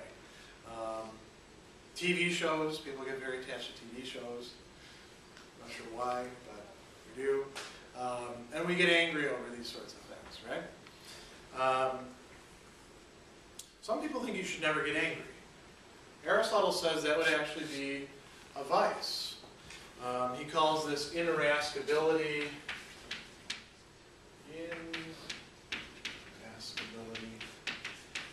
Which literally means not being able to get angry, or not getting angry when you want to. Aristotle thinks there's a lot of occasions where you want to get angry. He's different than some other philosophers and theologians in this respect. There have been a lot of philosophers who said anger is always a bad thing, like the Stoics, for example. Epictetus, anger is never going to be a good thing.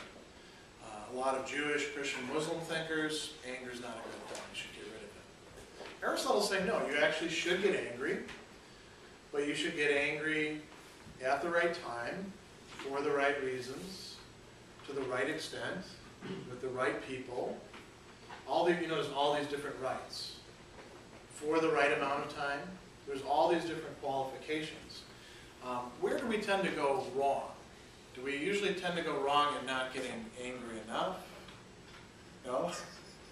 Where do we tend to go wrong? Interestingly, Aristotle doesn't have just one name for this vice. He actually talks about a bunch of different ways in which we can go wrong. Some people are hot-tempered, as he says, or we call them hotheads, right? If somebody's a hothead, they get angry very quickly, don't they? Do you know people like this? Yeah? The good thing about hotheads, though, that Aristotle says, they get angry very quickly, more quickly than they want to. So they're not in the virtuous mean. And they get angry about things they probably shouldn't get angry about, but it doesn't last a long time. They're willing to let it dissipate. So if they just walk it off, they'll get over it. That's actually a good trait, isn't it? Because then there's also what he calls the choleric. They are quick-tempered, they're ready to be angry with everything and on every occasion. These are the people who, you might think of them as rageful. When we talk about somebody being an angry person, oftentimes we mean this. They're angry all the time, right? Do you know any people like this? Yes? No? You're lucky, because I think most people have at least one person like this in their life somewhere. They don't let that anger go. Then there's the, as he calls, the sulky or the hard to appease. We might actually call them the passive aggressive or the grudge holders.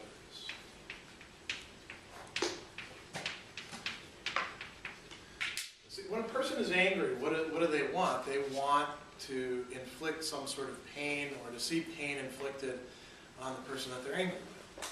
Aristotle says anger is different than hate. Hate wants to see the person that is being hated just gone, wiped off the face of the earth. Anger wants to actually see them there so that they can be punished, so that they can feel some pain in return. I think you're all familiar with this, you know? That's part of what makes your anger so hard to take care of sometimes, because there's no way you can make the person feel that they did you the wrong and that they're being punished for it. That makes you angry again, you know? When they brush it off, you do something in anger to them, and then they don't get hurt the way that you want them to. The grudge holder will not be satisfied until they are able to get that revenge that they want. And they may take all different ways of doing it. They're hard to appease. Aristotle says they repress their anger until they can actually take their revenge. So in some ways, we're sort of getting from bad to worse, right? And then he talks about the bad-tempered.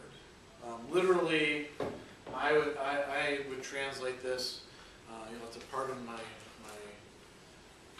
vulgarity, the pains in the asses. He calls these the holopoi, which means to make trouble. These are the kind of people who are, what would be a good word to describe them? They're hard to get along with. They always have something that they're getting upset about. Not necessarily something huge, like the rageful person who just, you know, breaks dishes and swears all the time, or, you know, things like that, storms out of the house. But they always have some little thing to say. Everything there's always something. People like this probably shouldn't watch TV, because you've seen them, they watch the TV and they've always got some snide comment to make. I'm trying to think of a good word for this. I mean, Aristotle's Greek words are hard to translate sometimes. We have these descriptions. What would you call a person like that? Yeah. I feel like often they're bitter. Oh, yeah. Okay, that's good. Bitter. Yeah. Or sour. They're sour people, right? That's coming from anger. They're getting angry at things. The rageful person will, like, you know, throw a soda can through the TV because they're so angry, out of proportion.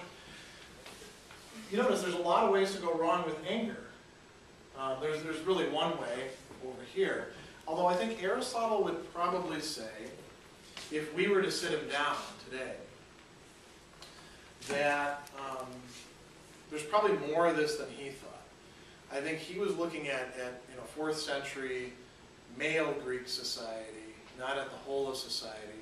There's probably people who don't get angry when they want to get angry. More in our society than just people who get too angry, right? Yeah. So would the person who, like, it takes a lot for them to get angry be Oh, that's a good question. Aristotle says the person who has good temper is more towards this side than towards this side. In part because it's so easy to go wrong with anger. And one of the things that you notice, probably you've all reflected on this, when you actually get angry, it becomes very difficult to measure how appropriate your anger is, how well directed it is, how long you should be angry. One of the anger management textbooks that I've read actually starts out by saying the very first thing you ought to tell yourself when you get angry is a stupid person is now in charge. Because your anger makes you less able to reason out how angry you should get.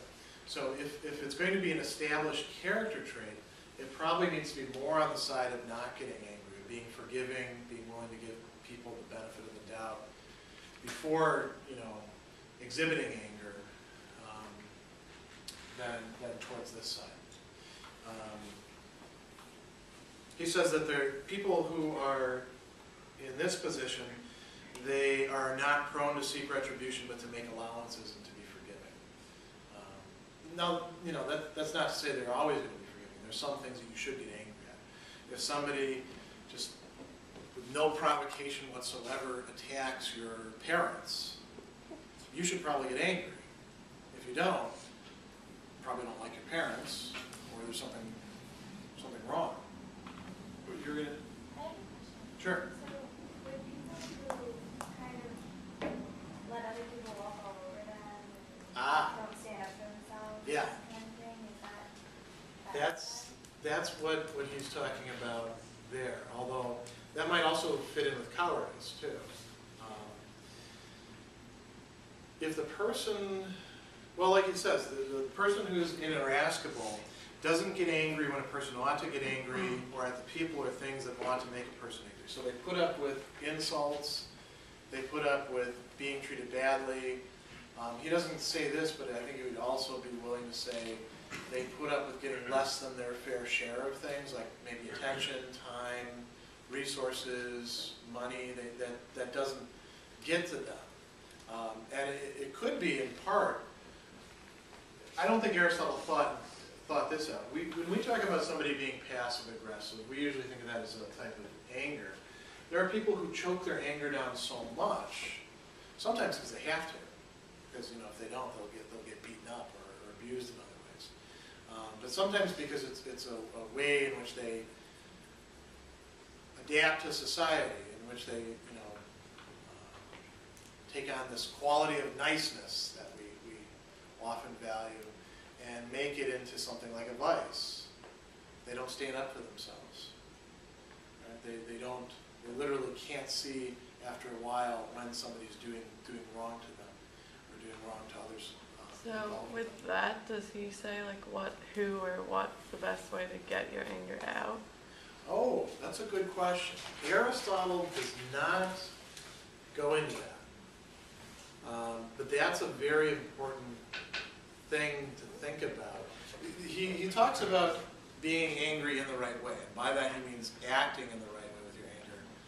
But he doesn't tell you what actually constitutes being angry in the right way. And I'm willing to bet that some of that would be cultural. I think we've probably made advances since Aristotle's time. Except in certain parts of our society, we don't usually resort to beating people up. Just, 40 years ago, it was probably a lot more common that we did that. I think it's probably a good thing that we don't beat each other up as much. What do you think? Should we go back to somebody makes you angry, let's beat them up? No? Nah, that's just because you're not into beating people up, right? Or is it because it's more reasonable not to beat people up and try to talk things out? What do you think? If you don't want to beat people up, you should probably have a good reason for that. You had something else you were going to say. Well, I was just going to say that people either take it out on people they don't know or people they do know, and oftentimes it's either bitter people will just be put their anger towards everyone they meet, but some people only do it to their family and don't show it in the outside. Yeah, you're right. Or they'll do it to people who are under them at work, and they'll always have some sort of reason, they're my family, they have to put up with me. My friends don't, or I'm in charge of them, I get to do whatever I want. Aristotle would say, yeah, that's an example of being angry with the wrong people. You get angry with this person over here, and then take it out on this person. You are, Aristotle would say, angry with this person. You're behaving like an angry person towards that person, even though this is the person who actually provoked you. So that would be an example of vicious anger as well. Let's move on to temperance then. So temperance is a word that we don't use an awful lot. We've talked about this before. We typically use this when it comes to alcohol.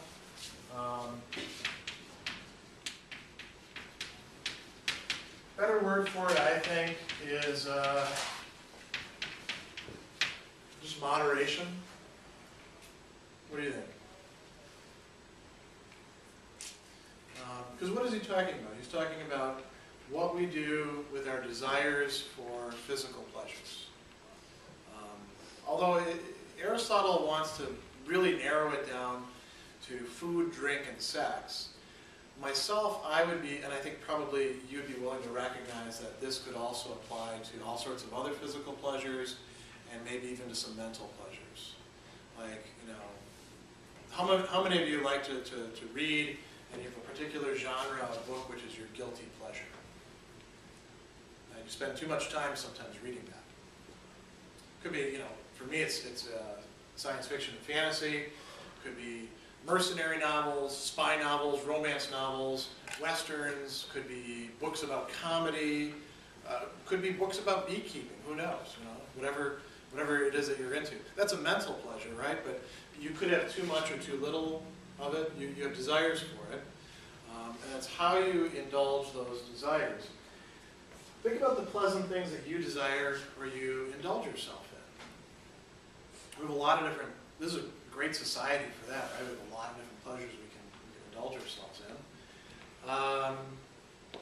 What limits should we set on them? Well, let's think about different pleasures. What are some of the things we find particularly pleasant? Yeah.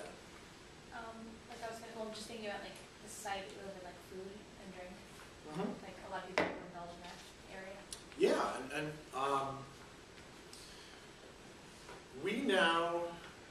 we probably have the greatest plethora of food choices ever available at any given time in history right now. It's just amazing how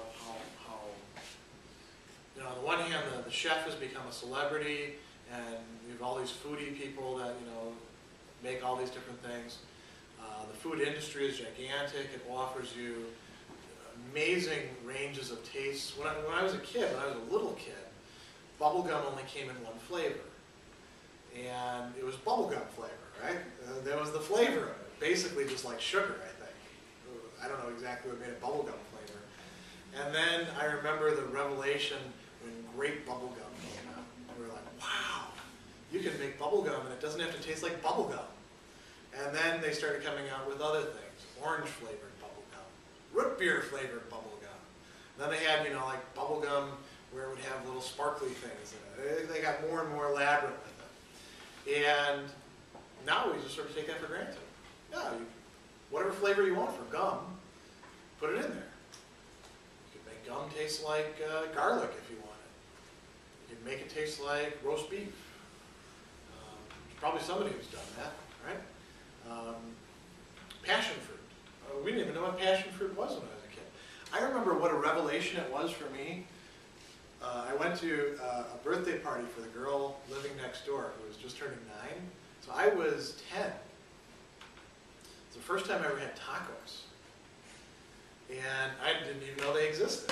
And of course, we didn't have soft shell tacos back then. That took another couple of years to make it into our neighborhood.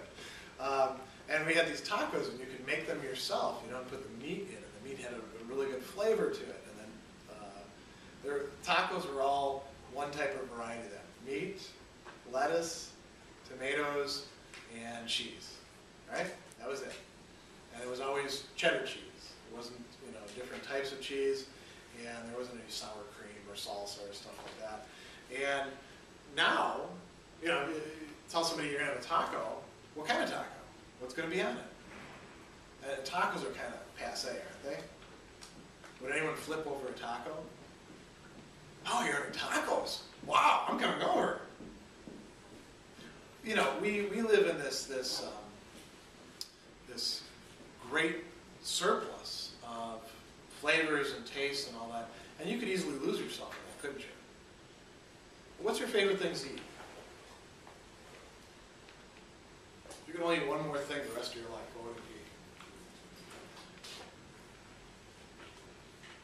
Would it be a kind of ice cream, or would it be a kind of meat dish, or would it be a kind of, I don't know,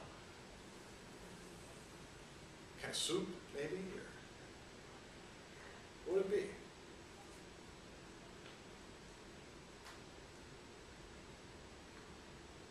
Yeah. I love raviolis. You love what? Raviolis. I like them too. They're good. When I was a kid, it was only Chef Boyardee too. The original stuff. Unless you lived in an Italian neighborhood, you know. Okay, so ravioli. Now, you know, you can. there's the right amount of ravioli to eat, right? Should you have ravioli every single night? Probably not, because it's kind of a rich food. How many helpings should you have? As many as you like? Whenever you like? What will happen to you if you indulge yourself that way? I mean, physically, something will happen, right? You get fat, you get overweight, and that comes with certain things. You get sluggish. You know, when you eat too much, you want to go to sleep, which doesn't help because then it's empty calories. Once you start setting that down as a habit, though, what happens? What if you don't get that thing that you want now? How do you feel? Yeah. You feel weird because you're used to getting it and now it's not there. Yeah. We have oversized portions here in the United States. A lot of food people have been writing about this for a long time. You know, portion of ravioli should probably be fairly small. I would like a portion of ravioli to be big because I'm used to big portions. In part because I grew up in the Midwest, and you know that was a sign of prosperity. And if you give me a little portion, this is a sign that I'm myself not really temperate. I mean, you look at me and tell I'm not temperate when it comes to food, right? I get a small portion, I'm like, I paid that much for this? This is all I'm getting? Ah! This is awful. This isn't a meal. I'm going to have another meal after this, so I'm not going to be hungry. Well, that's a sign that there's something wrong. Aristotle talks about this as temperance. Another word that he uses, prodigality. When you think about the story of the prodigal son, you guys remember that old Bible story? He ends up being really poor, right? And then he goes back to his father. What happens before that, though? What does the guy do? Yeah. He like asked his father for like his half of like his inheritance, and then he went out and like gambled it all away, like spent it all. He didn't just gamble it. Well, Away. What else is this? Yeah. Well, like I mean, like he like threw parties and stuff like that. Like he like. Yeah. Not just gambling, but like he spent all of his money. Like he didn't try to invest it or anything like that. Yeah, he spent it on physical pleasures. I mean, it actually says he spent it among prostitutes, among other things. And then suddenly, you know, once the money's gone, all his friends are gone, and he's left destitute, and now he's eating, you know, the food that the pigs have, or at least hungering after it. Prodigality is indulgence in physical pleasures. What about drink? I mean, you know, or think about other things that we do to change our mood, to get us feeling a certain way. There could be a right amount. You know, Aristotle wouldn't counsel not drinking at all. He actually calls that insensibility.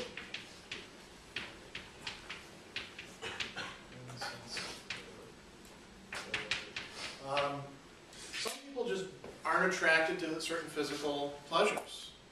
Some people don't desire food. Some people don't desire good tasting things. Drinking doesn't necessarily have to be alcohol. It could be indulging in coffee. It could be indulging in tea, soda. What are other things that we like to... Does that pretty much cover it? I suppose you could, you know, drink too much milk if you were really, really into milk, but I don't know anybody like that. Do you? Anybody who has an unhealthy obsession with drinking milk? Probably not. People like that, usually they're over here. Some people just don't have those sort of desires. That's not a good thing, Aristotle thinks. You actually ought to have desires, but you ought to set certain limits on them. What are some other things? So we have food, drink. Can you have sex with anybody you want to, whenever you want to? I mean, you know, there's all sorts of rules about that sort of thing to begin with. Would it be a good, let's say we got rid of those rules, would it be a good idea to do that?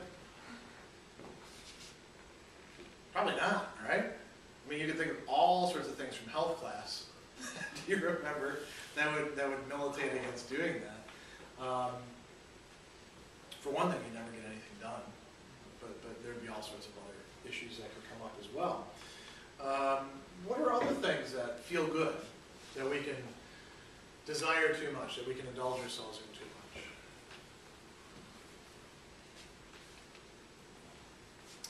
What about, I mean, this is an 8 o'clock class, right? How many of you would have liked to have laid in bed a little bit longer this morning?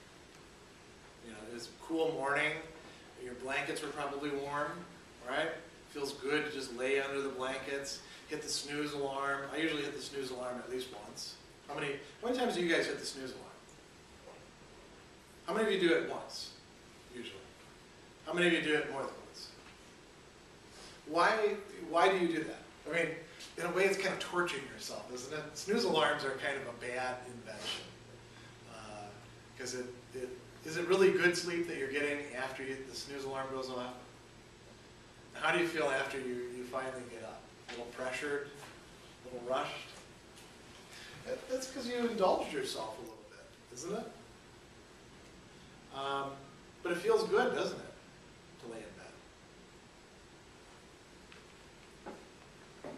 It's a physical pleasure we feel. I mean, animals feel this, right? The dogs will like get a blanket and they dig around in it to make it the bed just right for them. There is something here. Aristotle doesn't talk about this, but we encounter that. What else do you think you could have too much of as far as physical pleasures? Yeah.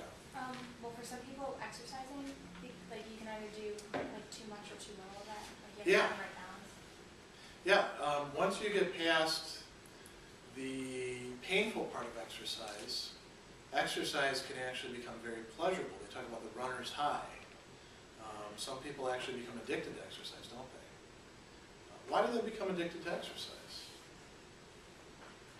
It's not just like self-image or something like that. It actually physically feels good, right? Those of you who are athletes, in prime condition, feels good to exercise for you, right? It doesn't feel good for me to exercise because I am not over that hump yet. It used to feel good for me to exercise, and I actually was far too indulgent with that, believe it or not, back when I was your age. I was exercising about 3 hours a day, which is, you know, for a graduate student, a little bit excessive. Any other physical pleasures that you can think of that we maybe indulge ourselves in too much? That we have to set limits on, or else we will screw things up for ourselves? What about, let's say now we start moving into things that involve our mind. They're not necessarily mental pleasures like doing arithmetic in your head, for those of you who, you know, indulge yourselves too much in logic puzzles in your head. Probably not too many of us, right, including myself. What do we spend more time on, devote more attention to than we probably should, because we enjoy it? And we find ourselves sometimes feeling upset if we can't do it.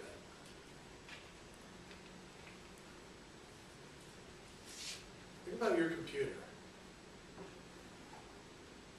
or your console, game console, or your phone. What are the things that we spend too much time on? You had your hand up. I was going to say, like, on the internet, talking to people, or... Yeah, social media. There are actually worries now about Facebook addiction, Twitter addiction, in addition to regular plain old internet addiction. Some people get so obsessed with staying in touch with everybody through texting that they get sleep deprived because they answer texts at 3 in the morning. This is becoming a problem for college students. Not going to become a problem for me, I can tell you that, because nobody's texts are that important for me. But I can understand that because I remember playing strategy games. I enjoy strategy games and losing hours just going by, and then looking at the time and realizing, oh wow, I was supposed to have done some work today. Have any of you ever had that happen? Maybe not strategy games, maybe video games of other sorts, racing games, pro football, who knows. On Facebook, I know that a lot of the people that I'm friends with, or at least I used to know this until I blocked this stuff, like to play Bejeweled Blitz and the Scrabble type game and all that. So people are spending a lot of time on these sorts of things. And why are they doing it? Because they enjoy it, right? Nobody's forcing them to do it. They're not getting any money out of it. Can you do it too much?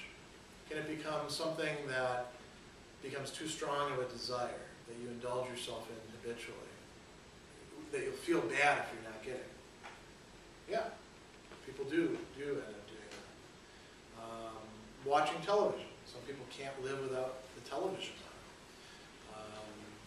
I suppose music could become that. We talked about certain types of reading becoming that. With all of these, there's a virtuous mean, which is temperance. And like Aristotle says, how can you tell if somebody really is temperate? They take pleasure in the temperate action, in the temperate amount. So if we go back to food, if I'm trying to lose weight and I'm trying to move myself away from intemperance to temperance, and I get the small portion, and I eat the small portion, I am doing something that a temperate person would do. I'm not yet doing it like the temperate person would do it. I'm not doing it with the same frame of mind as they're doing it. I'm grumbling while I'm doing it. I'm feeling pain that I'm not getting more food, right?